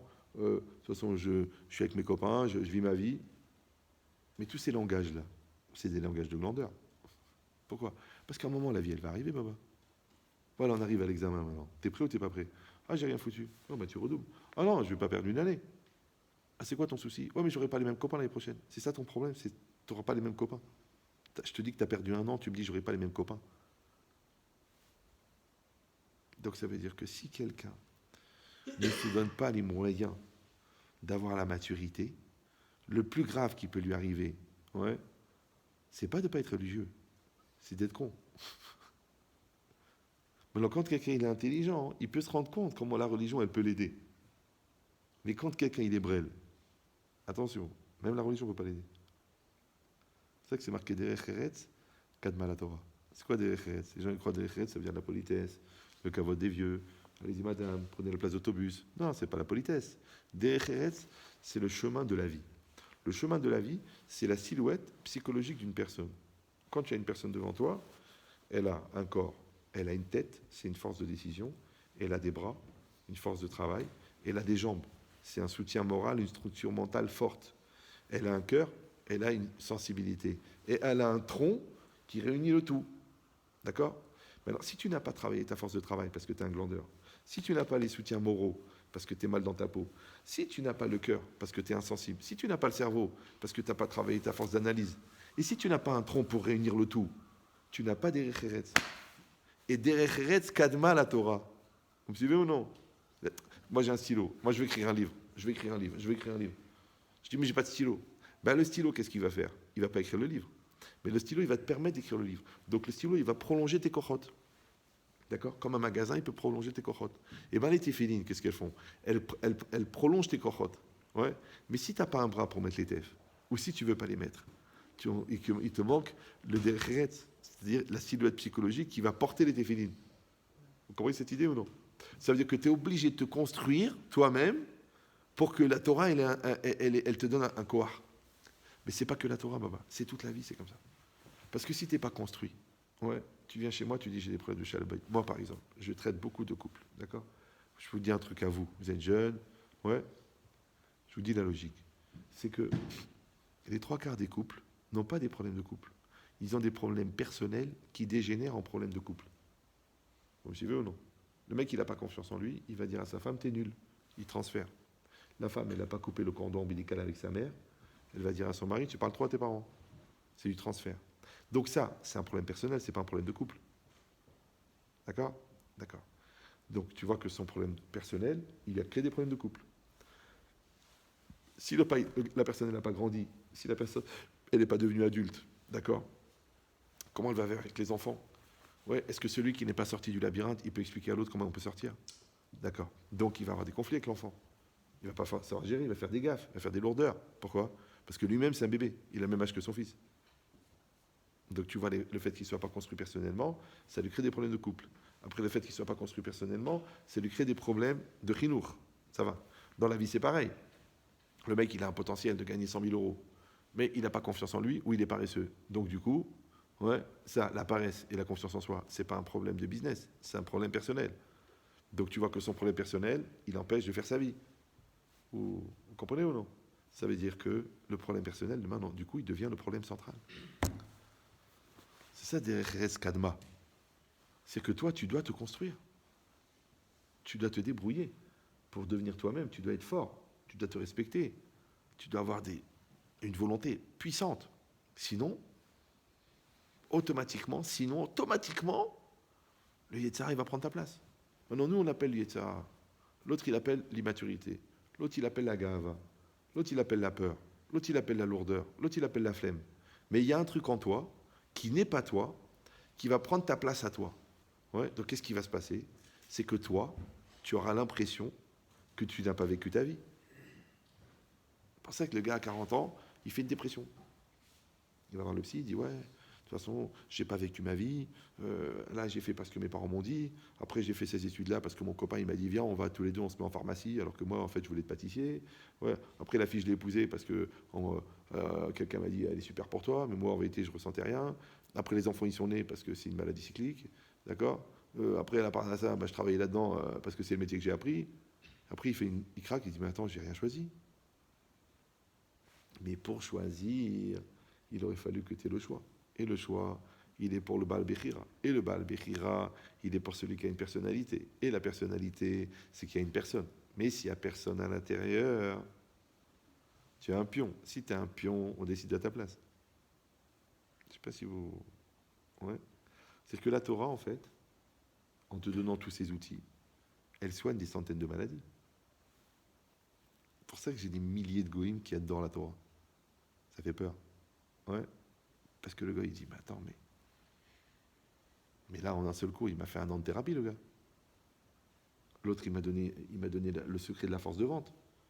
Ici, il m'a expliqué comment on réalise ces projets, comment on finalise ses choix, comment. Tout est dedans, tout. Mais il faut savoir lire. Maintenant, vous êtes parachat drachim. Ça veut dire que vous êtes à la croisée des chemins. Ou vous décidez de vous prendre en main et de vous construire, et à ce moment-là, vous allez commencer à vivre votre vie, ou sinon, non. Maintenant, il faut savoir une chose qui est très importante. C'est que cette période-là, 15, 16, 17, 18, 19, 20, ouais, c'est la période où tu vas définir ton niveau intellectuel. Parce que si tu ne fous rien à l'école, tu ne fais pas des maths, de la physique, et tu n'es pas bon en Guémara, bah ton niveau intellectuel, il va être bas. C'est normal. En fonction du niveau intellectuel, automatiquement, tu vas choisir tes études. Parce que c'est dur de faire ternion quand tu crois que les maths, c'est une sauce espagnole. D'accord? Voilà. En fonction des deux, des études et de ton niveau, tu vas définir ton métier. Encore une fois, tu ne peux pas être ingénieur. Ouais, si tu trouves qu'une équation, c'est compliqué. Vous me suivez toujours ou non? Maintenant, ensuite, tu vas définir ton niveau spirituel. C'est-à-dire, ta rouhaniout, c'est quoi? Maintenant, en fonction de ta rouhaniout, tu vas avoir une relation avec le divin différente. Donc Hachem, il va avoir une relation avec toi différente que s'il n'y a pas de rouhaniout. Vous savez, ça s'appelle Ashgacha Pratit, Ashgacha Klalit. Vous connaissez ça? Oui? Non? Ashgacha Pratit, ça veut dire que Dieu, il a une relation personnelle avec toi. Pourquoi? Parce que toi, tu as une relation personnelle avec lui. Mais si toi, tu n'as pas une relation personnelle, ou carrément tu n'en as pas de relation, donc tu rentres dans l'Ashgacha Klalit. Qui c'est qui est dans l'Ashgacha Klalit? Tous les goïms, plus le rov du Ham Israël. Maintenant, ne viens pas me dire attends, le mec, il est mort d'une grippe? Bah oui, parce qu'il rentre dans les statistiques. Il y a 322 000 personnes qui vont mourir de la grippe cette année. Il en manque 2. Tiens, prends ces deux-là, ils ne servent à rien. Je dis, mais c'est grave. Attends, mais c'est grave. Mais c'est toi qui as choisi une Ashgacha Klalit. Tu dis, non, je veux une Ashgacha Pratit. Ashgacha Pratit, le bon Dieu, il dit, je m'occupe de toi perso. Parce que toi, tu as une relation perso avec moi, je suis perso avec toi. Toi, tu dis, non, moi, je suis comme tout le monde, je suis un personnage, je suis personne, moi, je suis un citoyen du monde, je suis une particule élémentaire dans l'univers. Ok, on gère les particules, on gère l'herbe, on gère les vagues, on gère les glaçons, on gère les icebergs, on gère ta gueule. Mais c'est pas toi. Vous voyez cette logique-là? D'accord. Donc maintenant, rappelez-vous, on a défini le niveau intellectuel, le niveau spirituel, en fonction des deux, le niveau d'études, en fonction des trois, le métier qu'on va faire, en fonction des quatre, les gens que tu côtoies, parce que c'est rare. Hein? C'est normal. Parce que c'est rare que quelqu'un qui est ingénieur, il va tomber amoureux de la coiffeuse. De quoi ils vont parler? Ouais. Et le contraire aussi. Le gars qui est un peu léger, il a du mal à approfondir les choses, il ne va pas discuter avec une fille qui a bac plus 19, que l'autre dit, mais il ne parle même pas la même langue. Donc la personne que tu rencontres, la personne que tu épouses, les enfants que tu vas avoir, puisqu'ils sont le résultat. Je ne sais pas si vous voyez. Et c'est dans cette période-là que tout va être défini. Alors pourquoi je vous dis ça, moi? Parce que moi, j'ai rencontré à peu près 1800 couples en Shalom Bayit, c'est-à-dire 6 heures de consultation, plus peut-être 30 000 au téléphone. Et quand on parle avec les gens, on ne parle pas depuis la date de mariage, on parle 20 ans avant. Donc tu vois tout le parcours. Cette période-là, qui est tellement cruciale, ouais, si elle est mal gérée, elle va te définir le reste. Parce que les 20 prochaines années, tu as compris, ils vont être définis par ça. Parce que la personne, tu l'as épousée, non? Les bébés sont nés. Puis tu dis, mais comment j'ai pu épouser un fou pareil? Tu dis, bah écoute, toi, tu étais très, très intello et tu voulais un mec rigolo, mais le mec rigolo, il a rien dans la tête. Après, tu dis, ouais, mais il assume pas, il gère pas, il ment, il triche, il ment au téléphone. Je dis, bah c'est ce que tu voulais, non? Tu voulais un rigolo. Ouais, mais l'autre, il était trop sérieux, il était pas rigolo. Ok, bah d'accord, mais c'est ça que tu veux, le sérieux, ou tu veux le rigolo? Ça, c'est pareil. Tu dis, ouais, moi, de toute façon, je suis pas religieux, je vais prendre une fille qui est pas religieuse. Ouais. Après, la fille, elle se met toute nue au bar. Tu dis, mais t'es folle, toi, qu'est-ce qui t'arrive? Tu dis, mais ça va, qu'est-ce qu'il y a? Tu sais bien que je suis pas religieuse. Toi aussi, t'es pas religieux. Ah si, moi, je suis religieux. Alors, t'es religieux, t'es pas religieux. Donc, on a créé des mutants. Des froum fry. Des fry froum. C'est-à-dire des gens pas religieux, mais qui parlent d'essentialité toute la journée. Et des gens religieux par définition, puisqu'ils sont nés religieux dans une famille religieuse, mais qui parlent toute la journée de superficialité. Le problème, c'est ton fond. Est-ce que ton fond, il est comme ça ou ton fond, il est comme ça? Vous voyez cette logique-là? Voilà. Donc ça veut dire, et ça c'est très très important, pour ça je donne toujours cet exemple, que ce qui existe au niveau du peuple d'Israël, ça existe au niveau de l'individu. Les Béné Israël, ils sont passés par 3 étapes. Une première étape, ils étaient en Égypte, esclaves en Égypte, d'accord, pendant 210 ans. Après, ils sont rentrés en Eretz Israël. Et là, ils ont reçu la Torah, ils sont rentrés en Eretz Israël, ils ont construit le Beth Amikdash. Et entre les deux, où ils étaient? Entre l'Égypte et Israël. Le désert. D'accord? Le désert. Très intéressant. Le désert, ouais. Non, c'est quoi Mitzrayim? Mitzrayim, c'est Metzarim. Metzarim, c'est quoi? C'est les limites. Ça ressemble à l'enfance. Par haut, c'est Péra. Péra, c'est la mauvaise voix qui parle dans tes oreilles pour te dire le mal. C'est pour ça que le Nachash dans le Maaseh Bereshit, c'est le Yetzer Hara. Et le symbole du pharaon, c'est le serpent. Surtout sur tous les trucs de Toutankhamon, là, il y a un serpent. C'est le symbole de l'Égypte, c'est le serpent. D'accord? Donc ça veut dire qu'en fait, les Bnei Israël, ils étaient Bemetzarim, d'accord, en prison, avec par haut le Yetzer Hara comme maître. Et la Torah, elle les a sortis d'Égypte pour recevoir la Torah. Donc la Torah, elle libère des limites. Vous suivez toujours? Oui, non? Ça va? Ouais. Alors écoutez bien ça. Maintenant, l'Égypte, la période d'Égypte, ça ressemble à l'enfance. Parce que quand tu es enfant, tu es limité dans tes capacités, tu es limité dans ton corps, tu es limité dans ton âge. Après, tu es limité parce qu'on te dit fais ça, va à l'école, à quelle heure d'école, à quelle heure tu sors, à quelle heure tu peux pas sortir le soir, tu peux pas. Donc c'est l'Égypte. Ok. Après, l'âge adulte, écoute, tu es un Ben Adam, tu as fait ta yeshiva, tu as fait ton diplôme d'ingénieur, tu as reçu la Torah, tu as rencontré une femme, tu t'es marié, maintenant tu rentres en Eretz Israël. Donc la période Eretz Israël, ça correspond à l'âge adulte. La période Mitzrayim, ça correspond à l'enfance. Et entre les deux, il y a l'adolescence. D'accord? Donc c'est quoi l'adolescence? Tu n'es plus un enfant, mais tu n'es pas encore un adulte. Tu as un corps qui est assez grand pour faire des bêtises, mais tu n'as pas forcément la maturité pour te rendre compte que c'est des bêtises. Comme là j'étais, il y a 2 semaines, j'étais dans une communauté, à Sevran, et puis un petit jeune, comme ça, il est venu, il me dit, Abraham Chetrit, j'ai un problème, j'ai 23 ans, j'ai une copine, bon, elle a 21 ans, et il me dit, bon, on voulait absolument faire un bébé, on voulait faire un bébé. Je dis, il ne me dit pas que tu l'as fait. Si, on l'a fait. Je dis, vous êtes mariés? Non, non. Je dis, bah alors, qu'est-ce qu'on va faire maintenant? Tu vas l'épouser? Il me dit, non, non, après, son comportement m'a déçu, finalement. Je fais, t'as fait un bébé, là. C'est pas que t'as acheté un blouson. C'est pas que t'as volé un vélo. T'as fait un bébé. Elle est enceinte. Ouais, mais alors je sais pas, faut le garder, faut pas le garder, faut l'enlever. Elle veut l'enlever, moi je veux pas, moi je dis que c'est assuré de l'enlever. De l'autre côté, je veux pas l'épouser parce qu'elle est trop idiote. Je dis, bah attends, mais t'as couché avec elle, non? Le bébé, c'est toi qui l'as fait. Il n'est pas venu tout seul. Un bébé. Je dis, mais t'as quel âge? T'as 14 ans? Il me dit, non, j'ai 23. T'as 14 ans? Non, non, j'ai 23. T'as 14 ans. Le problème, c'est que 14 ans, le mec, il va pas aller mettre une fille enceinte en général. 23, pourquoi pas? T'as vu le raisonnement de 23 ans? Qu'est-ce que ça veut dire enlever un bébé? Enlever un bébé, ça veut dire que tu es maudit pour toute ta vie. Vraiment, hein, je l'ai vu, hein, j'ai vu plein de gens, ils ont enlevé des bébés, la parnassa, le truc, la santé, les cancers, tu peux même pas imaginer. Garder le bébé, mais il veut pas le mec, il l'aime pas. Alors, il va se marier avec une femme qu'il n'aime pas. Donc pendant toute sa vie, il va la faire souffrir. De toute façon, je t'aimais pas, de toute façon, tu m'as obligé, de toute façon, tes parents m'ont saoulé, de toute façon, tout ça pourquoi? Mais t'es prêt, toi? Il y a un hachoir à viande. Le hachoir à viande, c'est pour hacher la viande. Toi, t'as mis la main dedans, toi. Non, mais je voulais rigoler. Mais regarde la gueule de la main. C'est ce que c'est une main, regarde. Les os, les articulations, la finesse, la précision. Dans le hachoir à viande, tu l'as mis, toi. Mais t'es malade ou quoi? Maintenant, je voulais impressionner les copains. Je dis, hé, regardez, comme dans les films d'horreur. Quel âge t'as, tu m'as dit? 23 ans. Alors, quand tu fabriques de l'irréversible, quand tu fabriques des choses que tu ne peux pas revenir, réfléchis avant de les faire. Quand tu sautes du 8e étage, ouais. Rappelle-toi que Peter Pan, c'est un dessin animé. Avant. Maintenant, c'est quoi l'idée?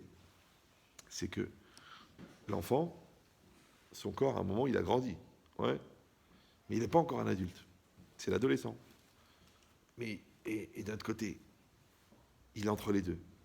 Maintenant, comment on appelle la fin, la difficile obligation de sortir du rêve de l'enfance, parce que l'enfance, c'est l'insouciance. Pourquoi tu es insouciant quand tu es enfant? Parce que tu sais qu'il y a quelqu'un qui est soucieux pour toi. Alors que quand tu es adulte, tu dois assumer. D'accord? Donc, l'adulte, c'est l'âge de la conscience. Et l'enfance, c'est l'âge de l'inconscience. Mais l'adolescence, c'est quoi? C'est la fin de l'inconscience et le début de la conscience. Vous me suivez? Oui, non? Oui, non? Ouais. Si ils sont matures comme quelqu'un qui a 14 ans, le bébé vaut mieux l'enlever qu'il soit éduqué par quelqu'un qui a 14 ans. Il vaut mieux l'enlever. J'ai compris. Oui, mais je vous dis, c'est pas un bouton. C'est pas un furoncle. C'est un bébé. Mais en soi, dans quelques mois, il existe encore. Ah, vous rentrez, faites attention, ça fait pousser la barbe. Non, les rabbins, ils ont déjà beaucoup réfléchi sur ça. Ouais. Mais moi, je vous dis, de mon expérience personnelle, des gens qui ont joué avec ça, ils ont payé très très cher toute leur vie. Maintenant, que tu as fait une grosse connerie, parce que tu as fait exprès, ou tu as fait une grosse connerie sans faire exprès, mais la connerie est là. C'est comme si deux enfants ils jouent dans un chantier, un il pousse l'autre. Et il tombe du 8e étage, il est mort. Maintenant, tu dis, bon, il aurait mieux valu de ne pas le faire. Mais sa vie, elle est finie maintenant. Le mec, il va aller en prison. Après, il va être condamné. Après, il va côtoyer des voyous. Après, il va dealer en prison. Après, il va devenir homo parce que là-bas, il n'y a pas beaucoup de femmes. D'accord? Tout ça parce qu'il a poussé un mec. Maintenant, les compromis, genre, viens, on enlève le bébé. Je vous dis, c'est des grosses décisions. C'est pas un truc en l'air.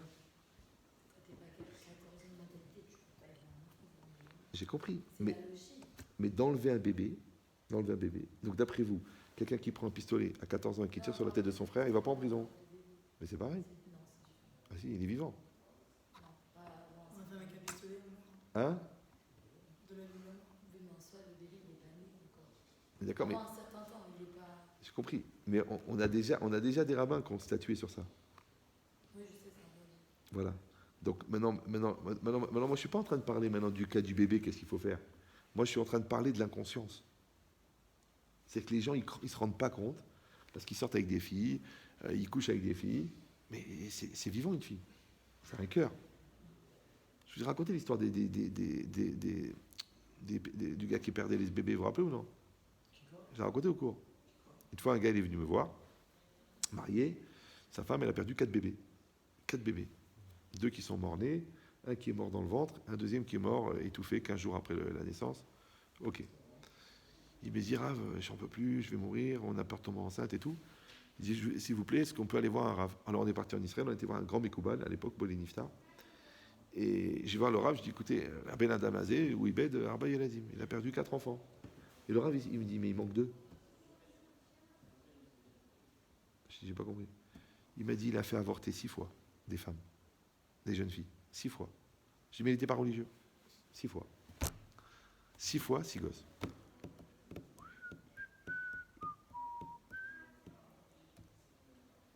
Donc c'est pas parce que tu as fait des bêtises en étant inconscient que c'est pas une bêtise.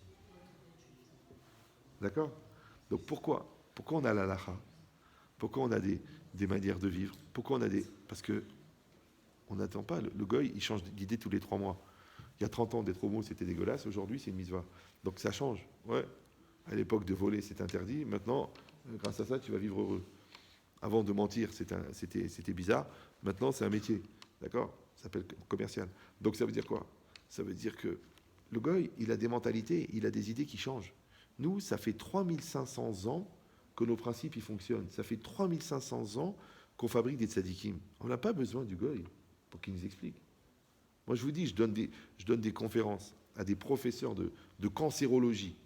Le mec, il me dit, mais écoutez, c'est pas possible, on vient de trouver ça au CNRS. Et moi, je lui montre le Rabbeinu Behaye en 1400 et quelques. Il a peur, le mec. Il dit, mais vous en avez beaucoup, des comme ça? Parce que nous, on a dépensé 22 millions d'euros pour arriver à cette conclusion. Je dis, ben, c'est dommage, le Rabbeinu Behaye, il est traduit en français. Donc, il y a une chorma incroyable dans la Torah. Ouais. La preuve, c'est que les tsars, ils t'empêchent de l'étudier. Mais venez, on reste dans le raisonnement. On a dit qu'il y a l'enfance, d'accord, l'adulte, au milieu de l'adolescence. Maintenant, Amalek, il a attaqué les béné Israël quand? Il les a attaqués quand ils étaient en Égypte ou quand ils étaient en Eretz Israël? Ils attaquaient dans le désert, d'accord? Maintenant, il faut savoir une chose. Il y a Yaakov et Esav. L'ange de Yaakov, Yadapa, c'est directement Hachem. L'ange de Esav, c'est qui? C'est l'Yetzera. Comme ça, il dit le Rahaïm Akadosh. Maintenant, Amalek, c'est un descendant de Esav. Donc l'ange de Amalek, c'est qui? C'est Yetzera. Ça va? Ça a compris la logique ou non? Puisque l'ange de Esav, c'est Yetzerara, et que Amalek, c'est un descendant de Esav, donc l'ange de Amalek, c'est Yetzerara. Et Amalek, d'accord, il a attaqué les bénis Israël dans le désert.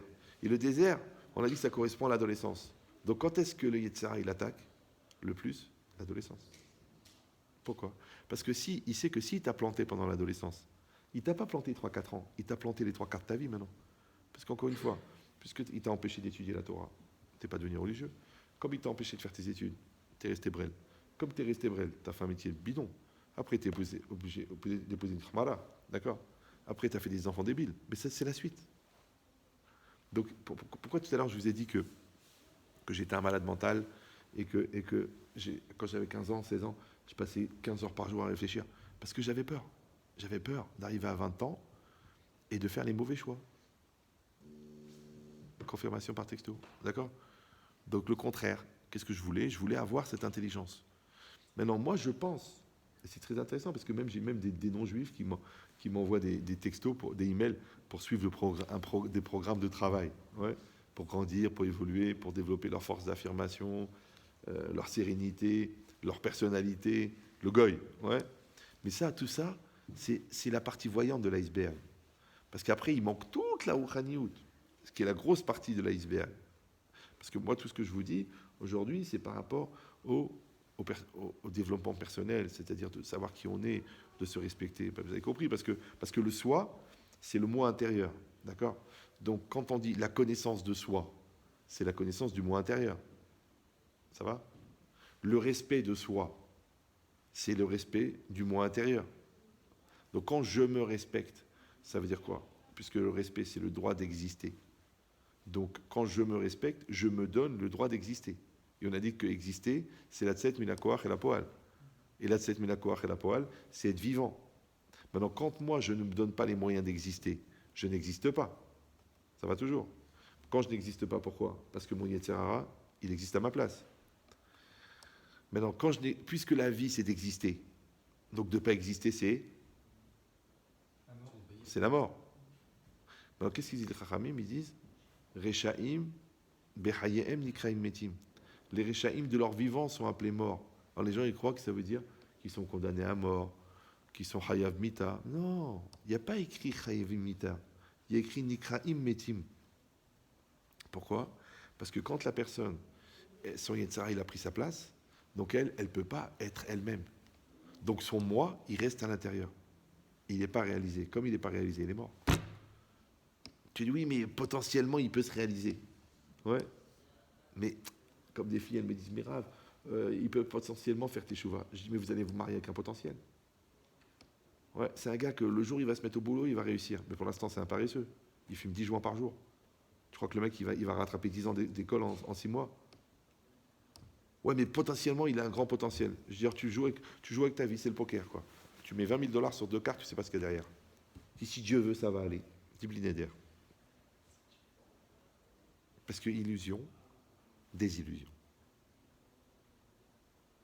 Illusion, désillusion. Vous savez ou non? Ambition. Il n'y a pas de désambition. On ne dit pas j'ai été désambitionné. Ça n'existe pas. Mais par contre, on dit j'ai eu une grande désillusion. Alors je te dis, c'est très simple. Si ton projet, c'est une illusion, c'est normal qu'il se termine en désillusion. Mais si ton projet, c'est une ambition, il n'y a pas de désambition. Pourquoi? Parce que la différence entre une illusion et une ambition, c'est que dans une illusion, tu ne te donnes pas les moyens que ça réussisse. Tu te mens à toi-même. Donc ça reste une illusion. Mais dans une ambition, tu te donnes les moyens. Tu fais les études, tu te casses la tête, tu mets l'argent qu'il faut, tu rencontres les bonnes personnes, tu étudies la Torah par rapport à ton projet. Donc comme tu te donnes les moyens, ça se réalise. Donc il n'y a pas de désambition. Ça va? Donc les gens qui sont désillusionnés, les gens qui sont déçus, les gens qui ne sont pas contents, les gens qui se trouvent que ce n'est pas normal, au lieu de se demander qu'est-ce qui leur arrive dans la réalité, ils devraient d'abord se demander qui est le mec qui a fabriqué cette merde-là, qui se trouve accessoirement être eux. Ça s'appelle en français la remise en cause. D'accord? Alors quand tu es mis en cause, c'est que tu acceptes que tu es la cause. Donc si c'est à cause de toi, ça veut dire que c'est grâce à toi. Donc que tu décides de te prendre en main et tu dis ce que je vais faire maintenant, c'est grâce à moi. Et je vais me casser la tête. D'accord? Je vais étudier la Torah. Je vais faire tes chouvas. Je vais travailler mes maths. Je vais faire ma physique. Je vais utiliser le système scolaire. Je vais arrêter de me prendre la tête avec mes parents. D'accord? Je vais me défoncer au travail. Il ne faut pas avoir peur. Vous savez, nous, quand le prof il donnait 4 exercices de maths, on était des malades, nous. On en faisait 40. Moi, j'ai un copain, pendant la première année, je ne sais pas si vous connaissez, mais pendant la première, il a fait maths sup. Et pendant la terminale, il a fait maths spé. Donc, normalement, vous faites le bac. Après, vous faites une année de maths sup, mathématiques supérieures. Après, une année de maths spé, mathématiques spéciales. Et après, vous pouvez rentrer dans les meilleures écoles d'ingénieurs. Lui, qu'est-ce qu'il a fait? Il a fait maths sup en première. C'est qu'il a fait le programme de première vite fait comme ça en s'amusant. Il a fait maths sup. Et après, il a fait maths spé pendant la terminale. Donc, quand il est arrivé au bac, directement, il est rentré en école d'ingénieur. Je connais un autre, qu'est-ce qu'il a fait? Il a fait dentiste et HEC en même temps. HEC, c'est une école de commerce. Ouais. Et il a fait dentaire en même temps. Tu vas me dire, c'est complètement débile, parce que HEC, c'est pour faire du commerce, et dentiste, c'est pour faire dentiste. Oui, la différence, c'est que lui, à 32 ans, il avait 19 cabinets dentaires, puisqu'il a pris les méthodes de HEC appliquées sur le dentiste. Est-ce que vous comprenez? Il y en a un, il a acheté 7 appartements en une journée. Un fou. J'ai dit, mais il est fou, le mec. Il est fou. Il a mis des copains dans les ventes aux enchères. Il a emprunté 10 000 euros pour chacun. Il a mis le truc. Il n'a pas d'argent. Après, il a été dans les banques en même temps. Ils n'ont pas eu le temps de recourir les trucs, de relier. Du coup, il a pris les 7 et il a mis des locataires et il se paye. Tu dis, bah, c'est risqué quand même, hein, parce que tu peux te faire avoir. Ok. Mais il a fait la LIA l'année dernière. Il a vendu les 42 appartements. Voilà. Donc c'est pour ça que j'ai dit, on n'est pas tous obligés d'être religieux, mais il est interdit d'être con. Regarde Jérémy Béribi, vous connaissez Jérémy Béribi? C'est quand même un gars qui gère 350 sociétés. Mais il est toute la journée à la yeshiva en train d'étudier. Et l'autre, il a un magasin de téléphone, il n'arrive même pas à ouvrir une Guémara parce qu'il est doeg. Donc je vous donne le secret. Celui qui peut plus, il peut moins. Celui qui peut plus, il peut moins. Donc, t'as qu'à te donner les moyens de faire plus, et après, si tu veux, tu fais moins. Maintenant, si tu es trop intelligent, c'est pas grave. Si tu es trop équilibré, c'est pas grave. Si tu es trop sûr de toi, c'est pas grave. Vous me suivez ou non? C'est pas grave. C'est pas grave. Par contre, si tu es nul, si tu es débile, si tu es angoissé, si tu te prends la tête pour des problèmes, si tu fais des avérotes à 2 balles, ouais, si tu regardes des films dégueulasses, alors que ça te pourrit la neshama, après, si tu pries pas Hachem alors que c'est le seul qui peut t'aider, si tu n'as pas l'intelligence de voir la chorma qu'il y en a dans la Gemara, alors que les Coréens, ils l'enseignent à l'école. Les Coréens, ils enseignent la Gemara à l'école. Et toi, tu as bête vegan, tu n'ouvres pas une Gemara. Tu as un problème dans ta tête. C'est que tu n'as même pas compris l'intérêt. Même l'intérêt goy, en tant que goy, ça vaut la peine. Alors en tant que juif, à plus forte raison. Ouais. Donc c'est ça la question. La question, c'est pas de savoir, encore une fois, si on va être religieux ou pas être religieux. Déjà, dans un premier temps, est-ce que tu veux être un Ben Adam? Est-ce que tu veux être quelqu'un de Chachouv? Est-ce que tu veux être quelqu'un de Shalem? Est-ce que tu veux être quelqu'un de construit? Est-ce que tu veux être quelqu'un de fort?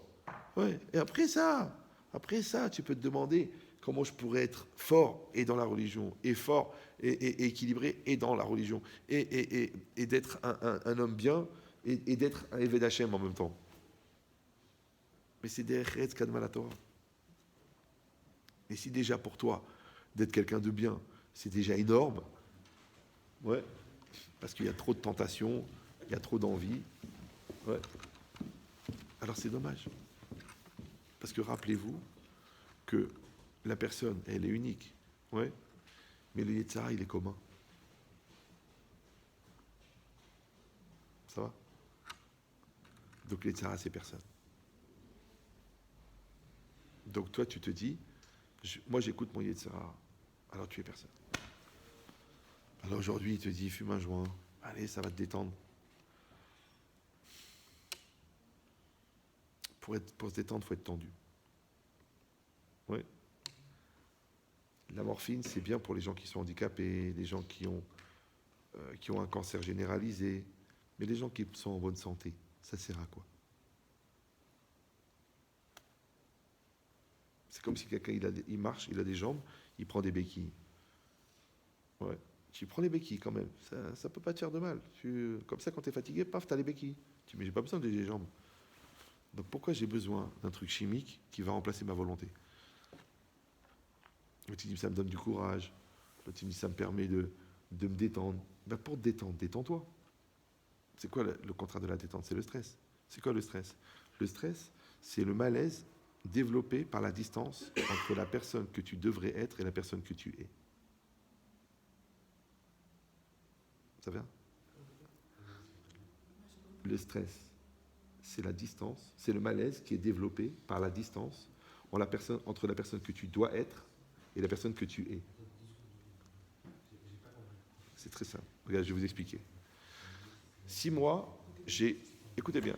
Non, c'est pas grave. Si moi, j'ai bien préparé mon examen de maths et j'arrive à l'examen de maths, je ne suis pas stressé. Mais si j'ai rien foutu toute l'année et j'arrive à l'examen de maths, je suis stressé. Pourquoi? Parce qu'il y a une trop grande différence entre l'examen de maths et le niveau que je dois avoir pour l'examen de maths et le niveau que j'ai. Donc le stress, il vient de la distance entre ce que tu devrais être et ce que tu es. D'accord? Si moi j'ai fait 10 ans de Krav Maga et le petit voyou il vient avec son couteau, j'ai pas peur. Pourquoi? Parce que je suis devenu le mec du Krav Maga. Mais si moi j'ai peur, c'est parce que lui c'est un voyou et moi j'ai peur. Donc j'ai une trop grande distance entre ce que je devrais être et ce que je suis. Dans tout c'est pareil. Ouais. Par exemple, les gens ils sont vendeurs. Ils sont vendeurs dans un magasin. Après ils disent ouais j'ai envie d'être patron. Attention Baba, parce que c'est pas le même stress. D'accord? Parce que t'es vendeur, tu vends pas. Mais si t'es patron, on vient chez toi, il faut payer le loyer, il faut payer l'URSSAF, il faut payer les impôts, tu stresses.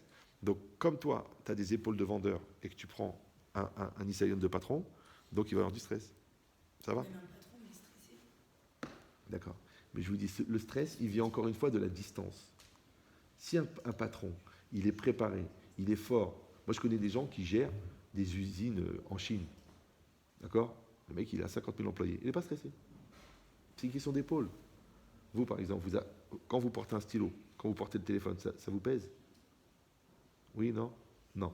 Mais si quand vous prenez une valise de 80 kg, vous la trouvez lourde. D'accord. Maintenant, si vous faites 50 musculation, vous allez la prendre comme ça.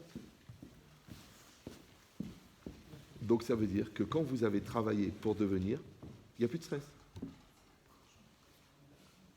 Comme le premier bébé, tu paniques. D'accord? Mais après, quand on a 3, tu rigoles pour les mamans qui pressent pour 1. Parce que toi, tu es devenu une maman de 3. C'est-à-dire qu'à chaque fois que mon moi, il rattrape ma maturité, il n'y a plus de stress. Donc quand toi, tu fumes des joints parce que tu es stressé, en vérité, c'est parce que tu es immature. Donc le joint ne va pas enlever l'immaturité. Donc tu vas augmenter le stress, parce que comme il va augmenter l'émissionnote, et toi tu vas rester petit, donc tu vas augmenter le stress. Donc tu vas être obligé de prendre de plus en plus de joints pour rattraper la distance entre ce que tu devrais être et ce que tu es. Et ce que tu devrais être, c'est le moi extérieur, et ce que tu es, c'est le moi intérieur. Donc encore une fois, c'est Toho Kebaro. Encore une fois, c'est soi-même. Encore une fois, c'est la Tset Minakoach et la Poal. Donc quand tu vas travailler tes midot, et que tu vas travailler ta Yirat Shamayim, et que tu vas travailler ta volonté, et que tu vas travailler ta force, et que tu vas travailler ta peur, tu deviens trop fort. C'est pour ça que j'ai dit, n'ayez pas peur d'être trop bon. Un mec qui est ingénieur, s'il veut pendant les vacances, ou pour gagner sa vie, il va peindre des bateaux à Rio. Le mec, il vit à Rio de Janeiro, enfin il vit à côté, dans un petit village, et le mec, il a besoin de 100 pesos par jour pour manger, il a un petit loyer à 10 pesos, il bouffe à 20 pesos, et il va à la plage. Maintenant, pour vivre, qu'est-ce qu'il lui faut? Il faut 100 pesos. Comment il les gagne? Eh bien, 3 heures par jour, il peint des bateaux. Après, il prend ses 100 pesos, il est tranquille. Ouais. Maintenant, le gars, c'est dommage de peindre des bateaux. Ouais. Il dit, ouais, c'est tout ce qu'il sait faire. Ah, c'est tout ce qu'il sait faire. Par contre, le mec, il est ingénieur. S'il a envie, il peut aller peindre des bateaux à Rio de Janeiro. Mais si lui, il peint des bateaux, il ne peut pas aller construire un pont. Parce qu'il dit, attends, construire un pont, t'es fou, toi? J'arrive même pas à faire une cabane. Tu veux que je fasse un pont avec 6 millions de tonnes de béton et avec des câbles, avec une tension de 180 000 tonnes par câble? Je ne sais pas faire ça. Ah, c'est normal, tu n'es pas ingénieur. Donc ce qui peut le plus, peut le moins. Bichlal Mataim, Mané. Pour ça que je vous dis, n'ayez pas peur d'être trop bon, n'ayez pas peur d'être trop chacham, n'ayez pas peur d'être trop sûr de vous, n'ayez pas peur d'être trop intelligent, n'ayez pas peur d'être trop tzaddik, n'ayez pas peur. Au pire, vous n'en aurez pas besoin. Mais si vous êtes débile, le jour où on va vous demander l'intelligence, vous allez dire c'est trop pour moi. Le jour, si vous êtes pauvre dans la tête, moi par exemple, moi j'ai 57 ans, si demain je veux 4 millions d'euros, je les ai. Demain. Pourquoi? Parce que j'ai pas l'argent, mais j'ai un Shem Tov. Comme j'ai un Shem Tov, les gens ils me font confiance. J'appelle 6 milliardaires, je leur dis écoute, il me faut 4 millions d'euros, ils vont me les trouver. Je le sais très bien, j'ai pas peur. Maintenant, qu'est-ce qu'il faut avoir? L'argent ou le pouvoir de l'argent? Mais si je suis un pauvre type, parce que déjà les 100 euros qu'on m'a demandé, je les ai pas rendus, d'accord? Et ma parole, elle vaut zéro. Et que j'ai aucune valeur. Et personne ne me fait confiance. Et je suis rien pour personne.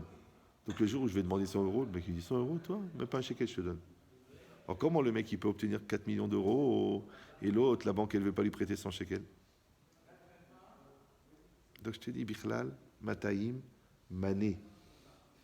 Donc c'est-à-dire qu'il ne faut pas avoir peur d'être trop bon. Maintenant, encore une fois, pour être trop bon, il faut se donner les moyens. Parce que je ne sais pas, moi, vous croyez au miracle, vous, non? Oui, non? Oui? Vous croyez au miracle? Oui? D'accord. Les miracles, dans les midotes, ça ne marche pas.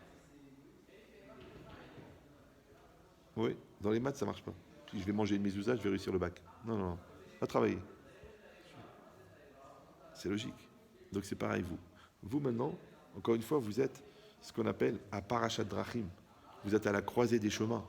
Vous allez choisir, est-ce que ma vie, elle va aller par là, ou ma vie, elle va aller par là. Alors, moi, je ne dis pas de changer votre vie, d'accord? Moi, je vous dis de prendre le temps, prendre du recul, et dire qui je suis. Qui je suis, moi? Ouais. Qui je suis, c'est pas grave. Qui je suis? Quel est mon niveau intellectuel? Quel est mon niveau spirituel? Où je me situe, moi? Combien je suis juif? Combien je suis goy? Qu'est-ce qui est important pour moi? C'est pas grave. C'est pas grave. Parce que la clarté, ouais, la clarté, ça fait avancer.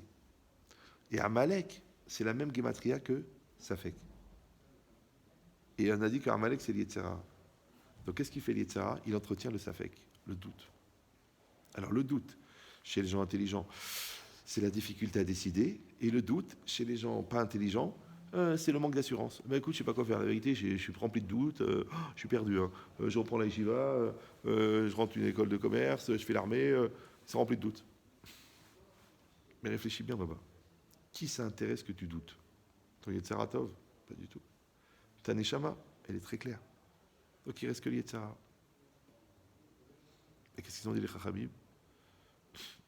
Aselecha Rav, Knelecha Chaver, ouais. Vetistalek mina safek, sors du doute. Quand tu sors du doute, en fait, tu sors du Yetzera. C'est pour ça que la Torah, que Dieu il a donné la Gemara, le Yetzera, il a donné la Torah en médicament. Pourquoi? Parce que le Yetzera, c'est le doute. Ça va. Et la Torah, l'antidoute. C'est l'antidoute.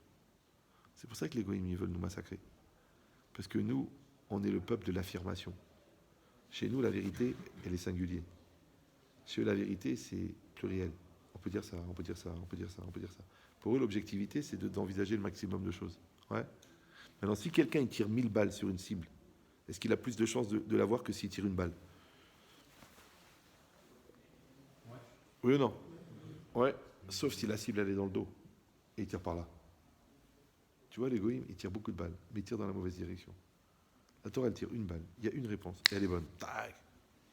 C'est tireur d'élite. Ouais. Mais ça, encore une fois, ça va dépendre de combien la personne, elle est construite. Combien la personne, elle est claire. Les filles, elles ont lâché, ça y est. D'accord? Vous comprenez cette logique-là? Maintenant, vous, c'est même pas rendu compte. Donc vous, ça va?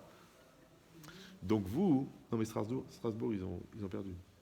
Donc vous, ouais, vous savez que vous avez cette possibilité. Maintenant, là, ça fait 1h34 que vous subissez mes violences.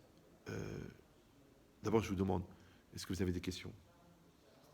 N'ayez pas peur, c'est gratuit. Oui. Tout à l'heure, vous avez dit qu'il y a un monsieur là avec ses enfants. Je sais que vous avez dit qu'il en reste 2 encore. Ouais. Mais du coup, Hachem, il est où dans cette histoire?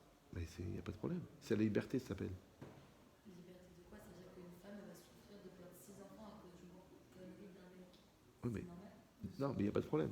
Parce que, juste, Il y a pas de problème. oui, parce que ça s'appelle la justice en français. Maintenant, il n'y a pas d'injustice. Jamais, quand on dit Hachem, il est Méner Mishpat, c'est que jamais il va faire subir à quelqu'un quelque chose si toutes les gens qui sont concernés par ça ne méritent pas non plus. Par exemple, la Gemara elle dit le gars qui a tué, il mérite de mourir. Mais la femme du meurtrier, elle mérite d'être veuve. Pour une autre raison. D'accord? Les enfants, ils méritent d'être orphelins. Pour une autre raison. Vous comprenez? Mais s'il y en a La un, femme, elle méritait, ça, on comprend pas. La femme, elle c'est méritait c'est de pour la ça que vous faire. n'êtes pas Dieu. À cause de ça. Mais bon, peut-être Dieu, on n'est pas Dieu, mais nous on est des humains. Alors je vous dis. Donc en soi, Je- on ressent des choses, on D'accord. vit des choses. Non, mais regardez. Oubliez l'émotion, parce que vous voyez des bébés qui meurent, ça vous empêche de réfléchir. Prenez rationnellement, restez calme, prenez rationnellement. Si vous voyez un câble qui craque, ça veut dire que le poids, il est trop lourd. C'est la loi de causalité, d'accord? Maintenant, quand la loi de causalité, elle est sur, genre, j'ai débranché le frigo, j'ai débranché le frigo et tout a tourné dedans, ça vous dérange pas. Mais si il y a une loi de causalité qui fait que des enfants y meurent, ça vous dérange. Mais c'est une loi de causalité. Non, c'est une loi. Ouais, mais comme vous dites, les bébés, c'est important. C'est les sentiments qui vont avec les humains. J'ai compris. Mais c'est pour ça que Dieu il a créé un cœur et un cerveau. D'accord? Maintenant, le cerveau, il a une mode de gestion qui n'est pas celui du cœur. Maintenant, si vous êtes dans l'émotionnel, les choses qu'il va falloir comprendre de manière intellectuelle, vous allez avoir du mal. Par exemple, si vous voyez un gars qui est brûlé tout entier, il vous dit, ouais, j'ai pris une porte. Non, t'as pas pris une porte. Un mec qui est brûlé de la moitié du corps, il n'a pas pris une porte. T'as pris une explosion, toi. Oui, non, voilà. Maintenant, le problème, c'est que des fois, il y a des explosions qui sont invisibles. On ne les voit pas, elles sont à l'intérieur. Par exemple, il y a des gens qui ont été détruits par quelqu'un.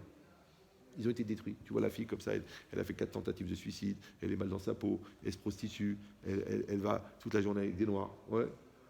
Et quand tu dis, ouais, c'est quoi cette fille? En vérité, son frère l'a violée, son cousin l'a violée, son père l'a violée. Tu ne peux pas rien voir de l'extérieur parce que c'est caché. Ben, c'est exactement pareil. C'est pas parce que moi je ne vois pas toute la photo qu'elle est injuste. Vous comprenez ce que je dis ou non? Parce que l'homme, il voit la vie par un trou de serrure. Toi, tu vois une main. Les garçons, elle avait une question importante. Il faut dire écouter. Parce que les Khamim, ils disent, c'est comme l'homme, il regarde la vie par un trou de serrure. Toi, tu vois une main, tu vois une table, tu vois une main en train d'écrire une lettre. Alors, tu ne sais pas qui c'est qui écrit la lettre, et tu ne sais pas à qui elle est adressée cette lettre, et tu ne sais pas qu'est-ce qu'il y a dans la lettre. Est-ce que la lettre, c'est une lettre d'insulte? Est-ce que c'est une lettre d'amour? Est-ce que c'est une condamnation à mort? Est-ce que c'est un contrat pour acheter une synagogue ou un Sefer Torah? Tu ne sais pas. Ben, c'est exactement pareil. Nous, malheureusement, on n'a pas tous les tenants et aboutissants. Maintenant, ce n'est pas parce qu'on n'a pas les tenants et les aboutissants que c'est injuste. C'est une question d'ignorance, ce n'est pas une question de logique. Vous voyez ce que je veux dire ou non? C'est pour ça qu'à l'époque, ils disaient cet endroit il est maudit, c'est parce qu'il y a des sorcières. En vérité, c'était juste parce qu'il y avait, c'était une zone qui était radioactive. Et comme ils ne savaient pas ce que c'était la radioactivité, donc ils ont cru que c'était une malédiction. Donc le problème, c'est quoi? C'est la connaissance. Maintenant, on va arriver un jour à 120 ans, c'est marqué, où Bayom Aoui Hachem Echad Ushmo Echad, et Hachem il va tout expliquer. Pourquoi celui-là il a souffert? Pourquoi celui-là il a kiffé? Pourquoi celui-là il a kiffé alors qu'il ne méritait pas? Pourquoi celui-là il a souffert alors qu'il ne méritait pas? Pourquoi celui-là il est mort dans la souffrance? Pourquoi celui-là il trompait sa femme pendant des années et c'est sa femme qui est morte? Tout va être expliqué. Mais encore une fois, ça sera le moment où on aura toute l'histoire. On aura l'amplitude. Alors en attendant, qu'est-ce qui reste? Il reste la confiance. Ou la rébellion. C'est comme on veut. Ouais. Mais moi, je dis, il faut faire attention à une chose. C'est que dans la rébellion, dans la confiance, tu gagnes, que même si tu ne comprends pas, tu peux fonctionner avec. Mais dans la rébellion, tu perds 2 fois. Tu perds que tu n'as pas compris, et tu perds que tu perds la confiance. Et quand on perd la confiance, on n'a pas que des problèmes de rébellion. De tout. Ah oui.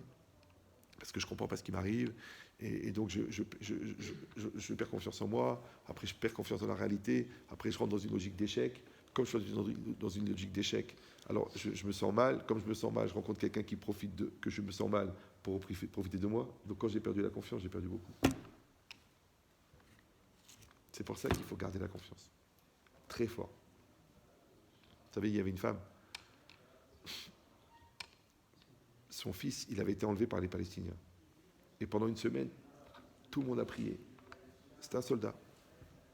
Et il y avait 150 000 personnes au Kotel qui étaient en train de prier pour cet enfant, pour ce jeune homme.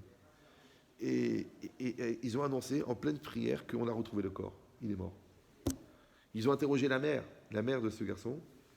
Ils lui ont dit, mais bien sûr, toujours les journalistes avec des questions débiles, ils lui ont dit, mais je ne comprends pas, avec toutes ces prières qu'il y a eu, vous n'avez pas de la peine. Vous savez qu'est-ce qu'elle a dit? Elle a dit, mais peut-être que son mérite, c'est qu'il y a 150 000 juifs qui se sont réunis pour prier.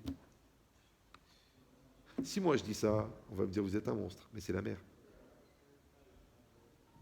C'est que des fois, le cerveau, il doit être plus fort que le cœur. Sinon, la Gemara dit, Rahmani Menam Haïm, les hypersensibles ne sont pas vivants. Chaque chose, tu vas souffrir. Il y avait une femme à Lyon, elle était à la limite de la psychiatrie. Elle venait me voir tout le temps. Elle me disait, mais Rabbi Chetri, vous vous rendez compte, il y a encore un attentat, il y a encore des gens qui souffrent. Je dis, mais madame, toutes les 4 secondes, il y a une femme qui est violée dans le monde. Tu veux devenir cinglé? Toutes les 4 secondes, c'est statistique. Toutes les 4 secondes, on compte 1, 2, 3, 4, un viol. Tu vas devenir cinglé.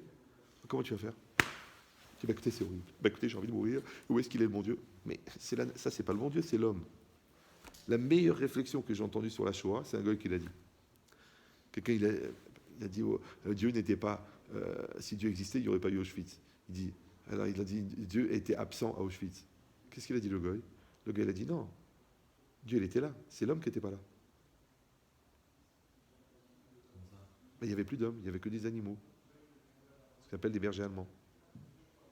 Comment un gars peut dire ça? Ben parce qu'il a compris qu'en fin de compte, la nature humaine, elle crée le mal. Mais c'est Dieu qui donne à l'homme la nature. Non, c'est un choix.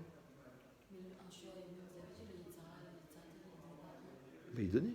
Mais le choix est gelé. Par Dieu. C'est une tendance, c'est une tendance. Si Dieu ne voulait pas le donner, il ne le donnerait pas. Mais non, mais si on n'avait pas le choix, on ne pourrait pas être grand. On serait des robots. Mais Dieu aurait pu stopper ça. Pourquoi faire? C'est une conséquence. Pourquoi faire? Mais non, c'est une conséquence. Mais non, c'est une conséquence. Encore une fois, vous êtes trop dans l'émotionnel. C'est une conséquence. Regardez, vous prenez Parashat Kitavo, vous lisez le texte en français. Il y a tout écrit là-bas. Tous les camps de la mort, ils sont marqués. Mais c'était 3500 ans avant. Maintenant, si le garagiste, il vous dit, attention mademoiselle, les plaques de frein sont usées, vous risquez l'accident. Qu'est-ce que vous allez dire? Vous m'avez maudit. Après, il y a un accident. Et effectivement, il y a 2 morts dans l'accident. Alors vous allez attaquer le garagiste parce que il vous a dit qu'il y avait des plaquettes de frein qui étaient usées. Non, il vous a dit changez les plaquettes de frein parce que les plaquettes de frein sont usées. Ah, il vous a maudit? Non, il vous a prévenu.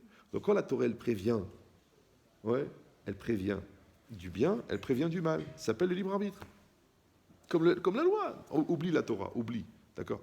On te dit tu rentres dans une centrale nucléaire sans combinaison, tu vas mourir irradié. Tu dis non. Est-ce que Dieu ne pouvait pas empêcher ça? Mais Dieu ne veut pas empêcher la connerie. C'est un choix, c'est la liberté. La liberté, c'est de pouvoir faire le bien, de ne pas faire le mal. Maintenant, le problème, c'est que quand on choisit le mal, le mal, il entraîne le mal. Quand on choisit le bien entraîne le bien. Maintenant, si moi, je veux la liberté de faire le bien, ça veut dire que je prends le risque de faire le mal. Parce que si je n'ai pas le risque de faire le mal, ça ne s'appelle pas que j'ai fait le bien, parce que de toute façon, je ne peux pas faire autrement. Ça s'appelle le prix de la liberté. Maintenant, les gens, ils ne veulent pas la liberté. Les gens, ils veulent la liberté, mais sans la responsabilité. Quand tu prends ta voiture, tu risques de faire des malheurs. Parce que tu perds le contrôle. D'accord, tu as fumé un joint, tu ne te rends pas compte des distances, tu montes sur un trottoir, tu écrases 3 enfants. Qu'est-ce que je vais dire? C'est à cause du shit? Non, c'est parce que tu as pris, c'est toi parce que tu l'as pris. Eh bien, c'est la liberté. Ah, tu dis alors quoi? Alors, à ce moment-là, il faut tout interdire. C'est toi qui décides. Ou on est des robots et des chiens dressés, ou alors on est des personnes. Mais des personnes, je te dis, c'est une responsabilité. Ça s'appelle la maturité. Et la maturité, c'est quoi? C'est le choix de réussir. Mais le choix de réussir, encore une fois, c'est le risque de rater. C'est pour ça qu'à un examen, tu peux réussir ou rater. Ton mariage, tu peux le réussir ou le rater. Ça s'appelle la liberté. Maintenant, les gens, ils veulent la liberté, mais ils ne veulent pas les conséquences de la liberté.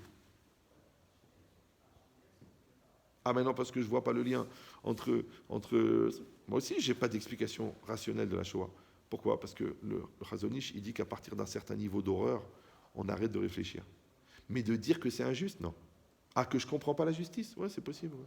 C'est pas grave. Déjà que je ne sais même pas comment il marche un moteur. Je ne sais même pas comment les poumons ils récupèrent l'oxygène. Et je voudrais comprendre pourquoi la Shoah. Avoir un peu de modestie intellectuelle. C'est pas grave. Mais parfois, on cherche à trouver Dieu quand on réfléchit à des choses comme ça et ça peut nous empêcher. Je sais. Bon, je vous donne la réponse. Moi, quand il y a eu l'hypercachère, les gens ils sont venus me voir. Ils m'ont dit, Rabbi Chetri, si Dieu existe, pourquoi il y a eu hypercachère? C'est ce que j'ai répondu, moi. Dis-moi, quand tous les jours, il n'y a pas hypercachère, je rappelle qu'en France, les les couteaux sont en vente libre, qu'il y a un certain nombre de gens dangereux, et que la Kalachnikov, à 400 €, tu peux les acheter en banlieue. Donc, tous les jours où il n'y a pas hyper cachère, Dieu existe. Et pourquoi le jour où il y a hyper cachère, Dieu n'existe pas? Tous les jours, il n'y a pas hyper cachère, vous comprenez ou non? Ils sont 11 millions en France. 11 millions.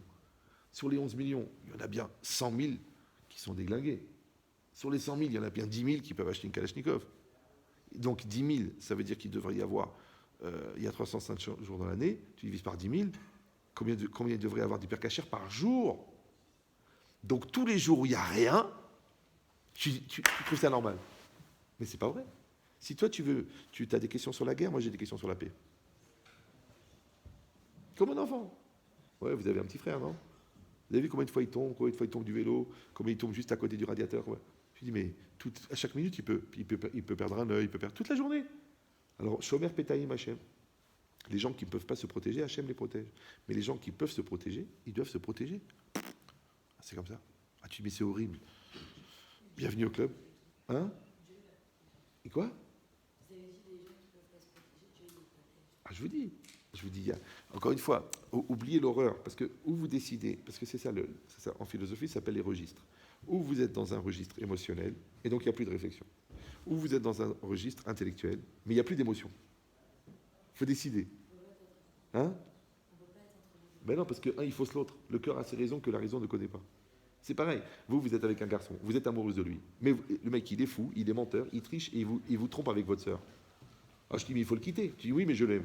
Alors qu'est-ce que tu vas faire? Ou ta raison, elle va te dire quitte-le, ou ton émotion, elle va te dire reste avec lui. Donc il y a bien un moment ou un autre, il va falloir décider, c'est où l'émotion, ou le cœur, ou le cerveau. Ouais? Vous me suivez ou non? Alors vous dites, oui, mais on ne peut pas faire les deux. Tu peux faire les deux, mais du coup, c'est pour ça que tu restes avec lui. Parce qu'il a assez de qualité pour que tu restes avec lui, ouais, mais il est trop fou pour que tu l'épouses. Et tu restes comme ça, starbo, en attendant qu'il fasse les chouvas. Et les années, elles passent, et maintenant tu as 38 ans, tu n'as toujours pas eu de gosse, et lui, tu dis, écoute, tu es un peu vieille, tu as des rides, donc je me casse.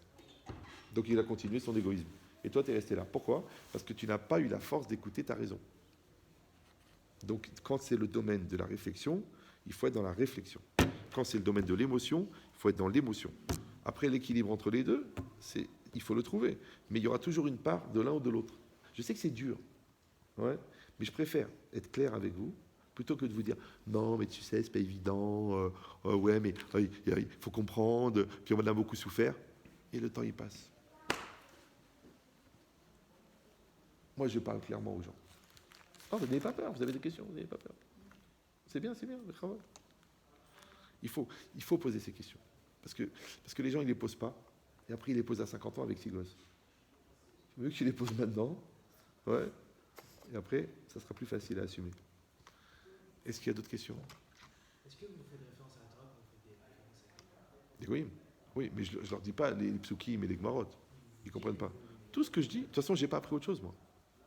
Je ne peux pas faire une référence à autre chose. D'accord, oui ou non? Maintenant, c'est vrai que ce n'est pas une lecture qu'il y a dans toutes les chivotes. Parce qu'il faut aller chercher la relativité dans un passouk. C'est pas évident. Ouais. Mais les goïms, ils adorent. D'ailleurs, même moi, ils me le disent. Ils me disent, non, on ne veut pas la psychologie et la science, on connaît tout ça. On veut la Torah. Ouais. Ça fait peur. Parce que quand tu vois la soif de Torah qu'ils ont les goïms, ça fait peur. Maintenant, deuxième chose que je voulais vous dire, c'est que d'abord, comme je vous ai dit, j'étais très content, au Hachem, qu'on a pu faire ce rendez-vous. Est-ce que vous voulez qu'on réitère l'opération, bien sûr sur d'autres sujets, ou non? Ou ça vous fatigue? Ça vous saoule? Oui. Est-ce que vous voulez qu'on recommence? Non, c'est pas obligé. C'est pas obligé de vouloir. Ah, elles veulent les filles. D'accord? Bon, et troisièmement, pour ceux que ça intéresse, allô, ça va nous. Pour ceux que ça intéresse, ouais, et qui ont Internet, je peux vous faire un programme, comme j'avais expliqué le soir du truc. Ceux qui veulent, vous m'envoyez un email, et moi je vous envoie des cours, c'est gratuit, et je vous envoie une méthode, c'est-à-dire vous comment ça s'appelle? Vous imprimez, et ça va vous expliquer comment utiliser les cours, parce que mes cours, quand on les écoute comme ça, sympathique et tout. Bon là j'ai fait très très ciblé, vous savez, j'ai pas vu beaucoup de psukim, donc j'ai fait très ciblé, développement personnel et connaissance de soi et tout, bon, par rapport au projet qui était dans ce cours-là. Mais ce que je veux vous dire, c'est que, en fait, ce sont des cours d'accompagnement. Parce que les psychologues, ils disent que, en fait, ce que je fais, moi, c'est des... ça s'appelle des séances de comportementalisme. C'est que je parle, et vous, ça vous évoque des choses, ça vous remet à l'intérieur, vous vous reconnaissez, vous vous sentez concerné, et ça vous donne envie de grandir. D'accord. Maintenant, le problème, c'est que quand on l'écoute comme ça, c'est bien, on a retenu 5-6%, en plus que vous avez pris des notes, donc ça vous donne un peu plus, mais ça va passer. Mais si vous dites, non, maintenant, je ne veux pas faire seulement Vayadata et Hashem Elokecha. Ça m'intéresse, Va'ashevota el levavecha. D'accord. C'est-à-dire, ça m'intéresse de devenir ce que j'apprends. Oui. Alors moi, je vous donne la méthode. Vous m'envoyez un mail. Je vous envoie un email ou 2 emails. Et vous aurez des fichiers à télécharger. Il y aura des cours et il y aura une méthode. Et la méthode, en fait, c'est comme de l'auto-analyse. En fait, moi, j'ai pris des méthodes de Moussard que j'ai appliquées au travail personnel. Et ça, ce qu'on appelle en français un accélérateur de maturité. Vous me suivez ou non? Parce que quand vous écoutez le cours comme ça vous donne 5-6% d'impact. Mais quand vous travaillez le cours, ça vous donne 150% d'impact. Alors, je vais vous raconter une histoire, vous allez comprendre. Un jour, une maman, elle me téléphone, elle me dit, Rabban Chetrit, voilà, j'ai mon fils, ça fait 7 ans qu'il n'est pas sorti de sa chambre. 7 ans. D'accord. Allongé dans le lit, dans le noir, il regarde le plafond. Grosse dépression. Je dis, madame, il faut l'interner. Il faut aller voir un psychiatre, qu'est-ce que je voulais que je fasse? Elle me dit, je vous le passe. Tu sais, ils aiment bien faire ce genre de cadeau. Donc moi, je le prends au téléphone, je lui parle, je lui dis, est-ce qu'il veut faire un programme? Il me dit, ok. Il a eu confiance. Au bout d'un mois, il est sorti de sa chambre. Après, au bout de 2 mois, il est sorti dans la rue. Je dis, tu vas dans les pharmacies, tu demandes des cravates. Il me dit, mais je vais passer pour un con. Je dis, oui, mais tu vas casser tes barrières. Après, je vais dans la rue, tu demandes où est-ce qu'elle est la cathédrale de trucs, la muraille de Chine. Ouais. Donc, il a appris à communiquer. Et après, il a appris une méthode de communication. Et maintenant, son métier à lui, c'est un mec qui passe à la télé et tout, il a écrit un livre. Lui, il apprend au manager à parler en public. Je ne sais pas si vous me suivez. C'est que le mec, il était enfermé dans sa chambre 7 ans. Et maintenant, il est formateur en communication pour les managers. C'est quand les mecs qui sont dans un grand salon et qui doivent parler devant 1000 personnes, c'est lui qui leur apprend à parler. L'assurance, la force d'affirmation, la clarté d'esprit, la pédagogie, c'est lui qui leur apprend. Comment le mec qui était là-bas, il est arrivé là? Parce qu'il a fait le programme. D'accord? Maintenant, j'ai des milliers, des gens qui ont fait HEC, des gens qui ont, je te dis, des mecs qui ont fait, celui-là qui a fait HEC et dentaire en même temps, il avait suivi un programme. Des gens qui étudiaient à la yeshiva, ils font le programme en parallèle. Parce qu'en fait, c'est quoi? C'est un accompagnement pour aider la personne à devenir elle-même, en vérité. Après, qu'est-ce qu'elle va faire avec ça? Moi, je suis comme la SNCF. Moi, je donne des rails. Mais la SNCF, elle ne dit pas où tu vas aller en vacances. D'accord? Je dis, il y a des cours. D'accord? Des cours à moi. Le respect de soi, se donner le droit d'être, la valeur de la vie, maîtriser ses peurs. Oui, en fait, c'est des cours. Maintenant, les cours eux-mêmes, quand tu les écoutes comme ça, tu dis, bon, c'est intéressant, c'est sympathique. Mais des psychologues qui écoutent les cours, ils me disent, ton cours sur la joie, il y a 2 ans de thérapie. C'est que le mec, il vient pendant 2 ans, et je lui fais ce que tu as fait en 2 heures, je l'ai fait en 2 ans. D'accord? Le cours sur la peur, il y a des psychiatres qui ont écrit des livres avec le cours. Il dure 2 heures. Hein. Ouais. Ça veut dire que le cours, il est malé, il est rempli. Maintenant, quand moi, je donne la méthode d'utilisation du cours, alors je vais vous expliquer la méthode, vous allez comprendre. Vous savez que quand on veut faire la cartographie du fond de la mer, ouais, par exemple, quand vous prenez une carte du monde, et vous voyez l'Everest, vous voyez 8887 mètres, d'accord. Mais quand vous voyez le Pacifique, vous voyez 4700 mètres de profondeur. C'est marqué, d'accord. Comment ils ont fait pour mesurer la profondeur? Des ondes. Ouais. Ils n'ont pas mis des mecs en bas avec deux géomètres. Tu notes Haïm 4802, 4802, c'est bon, ouais, Non, qu'est-ce qu'ils font? Ils ont un bateau sonar. Le bateau, il émet une onde. L'onde, dès qu'elle touche le fond, elle remonte. Et la longueur de l'onde, elle donne le relief du fond. Ça va? Eh bien, c'est une image. Le fond, c'est ton intériorité. La surface, c'est ton extériorité, ton moi extérieur. D'accord? Le bateau, c'est le cours. L'onde, c'est le ressenti du cours. Maintenant, quand toi, tu écoutes le cours, super, c'est sympa, c'est bien et tout ça. Mais, encore une fois, chaque enseignement, il faut oublier celui d'avant. Mais si tu écris sur une feuille, j'ai ressenti ça, ça m'a fait penser à ça, ça m'a fait comprendre ça, ça m'a donné ça. En fait, c'est comme si moi, je t'interviewe. Par exemple, tu fais ça sur le respect de soi. Donc moi, dans le cours, en vérité, je fais une thérapie. Vous me suivez ou non? Donc le gars, c'est comme si je l'interrogeais personnellement sur le respect de soi chez lui. Ouais, donc je vais dire, ouais, pourquoi si tu te respectes, tu mens. Alors, moi je donne des exemples, je raconte des blagues, je donne des hidushim. Tout ce que tu vas écrire, en fin de compte, c'est pas le cours, c'est le ressenti du cours. Le ressenti du cours, c'est quoi? C'est la longueur, le retour de l'onde. D'accord? Toutes ces feuilles-là, tu peux avoir 10 pages, 20 pages selon ce que tu as écrit. En fait, tu vas ensuite les analyser, comme si tu es une personne extérieure. Ça s'appelle Sechel Anivdal. Ouais, ça s'appelle la projection en psychologie. Et toi, tu vas dire, comme c'est un DRH, je lui dis, tiens, analyse-moi ça, un interview d'un mec, tu me dis, donne-moi son profil. Donc en fait, vous allez faire le portrait robot de votre intériorité à partir de la résonance du cours chez vous. Ça a l'air un peu théorique comme ça, ouais. Mais ça, c'est comme si tu as été pendant 1 an chez quelqu'un, et pendant 1 an, il t'a dit, écoute, t'es comme ça, t'es comme ça, t'es comme ça, t'es comme ça. Mais moi, ce que je vous propose, c'est de le faire vous-même. Parce qu'en fait, c'est le moussard. Au moins. Non, je te dis, il y en a un, il a pris un cours sur la communication, il a acheté 5 €. Comme il avait étudié ça à la fac, il a créé une méthode de force de vente avec le cours. Et il vend 100 000 €. 100 000 pour 5 €. Je ne sais pas si tu es bon en calcul. Ouais. Le patron de Havas Publicité, il a écouté le cours sur la communication. Il a dit, engagez-le, le gars, pour former les 2000 vendeurs. Et moi, la vérité, je n'ai pas fait 20 ans d'études pour aller former des goïms à la vente. Mais c'est juste pour vous dire que ça, c'est un cours. Non, c'est pas pour moi. J'ai pas de cavode, moi, de ça. Moi, je vous dis ce qu'on a appris ce que j'ai appris dans les textes. Mais c'est pour vous dire que les outils sont bons. Maintenant, vous pouvez les utiliser comme des brels ou les utiliser comme des gens intelligents. Donc les brels, ils écoutent, ils se marrent. Il est sympa, il est rigolo. Les gens intelligents, ils disent, mais attends, mais c'est de la folie ce qu'il raconte. Moi, par exemple, aujourd'hui, j'ai plein de coachs, des coachs d'entreprise, des coachs de managers. Il y a une bonne femme. Vous pouvez aller voir sur Internet. Elle s'appelle Delouia. Laurence Delouia, vous tapez Delouia, Laurence Delouia, vous allez voir, vous allez tomber sur le cabinet Delouia. C'est un cabinet de coaching et eux, ils coachent des grands managers. Les 3/4, c'est des patrons du 440, c'est-à-dire la Redoute, le Total. Ouais, et c'est elle leur coach. Ouais, vous me suivez ou non? Maintenant, vous savez qu'un coach, c'est 5 000 € de l'heure. Et elle me dit, on leur vend du benchetri toute la journée. Maintenant, moi, ça me fait rigoler. Mais mec, j'ai pas de gars, ouais, t'as vu, les 440. Moi, je m'en fous complètement, moi c'est pas mon projet. Hein? Non, mais je m'en fous. J'ai arrêté la mesquinerie très jeune. D'accord? Donc ça veut dire quoi? Ça veut dire que c'est juste pour vous dire que c'est des outils de malade. Parce que le mec, moi, tous mes cours, j'ai des coachs qui viennent. Tous. Mais David Lefrançois, vous connaissez celui-là?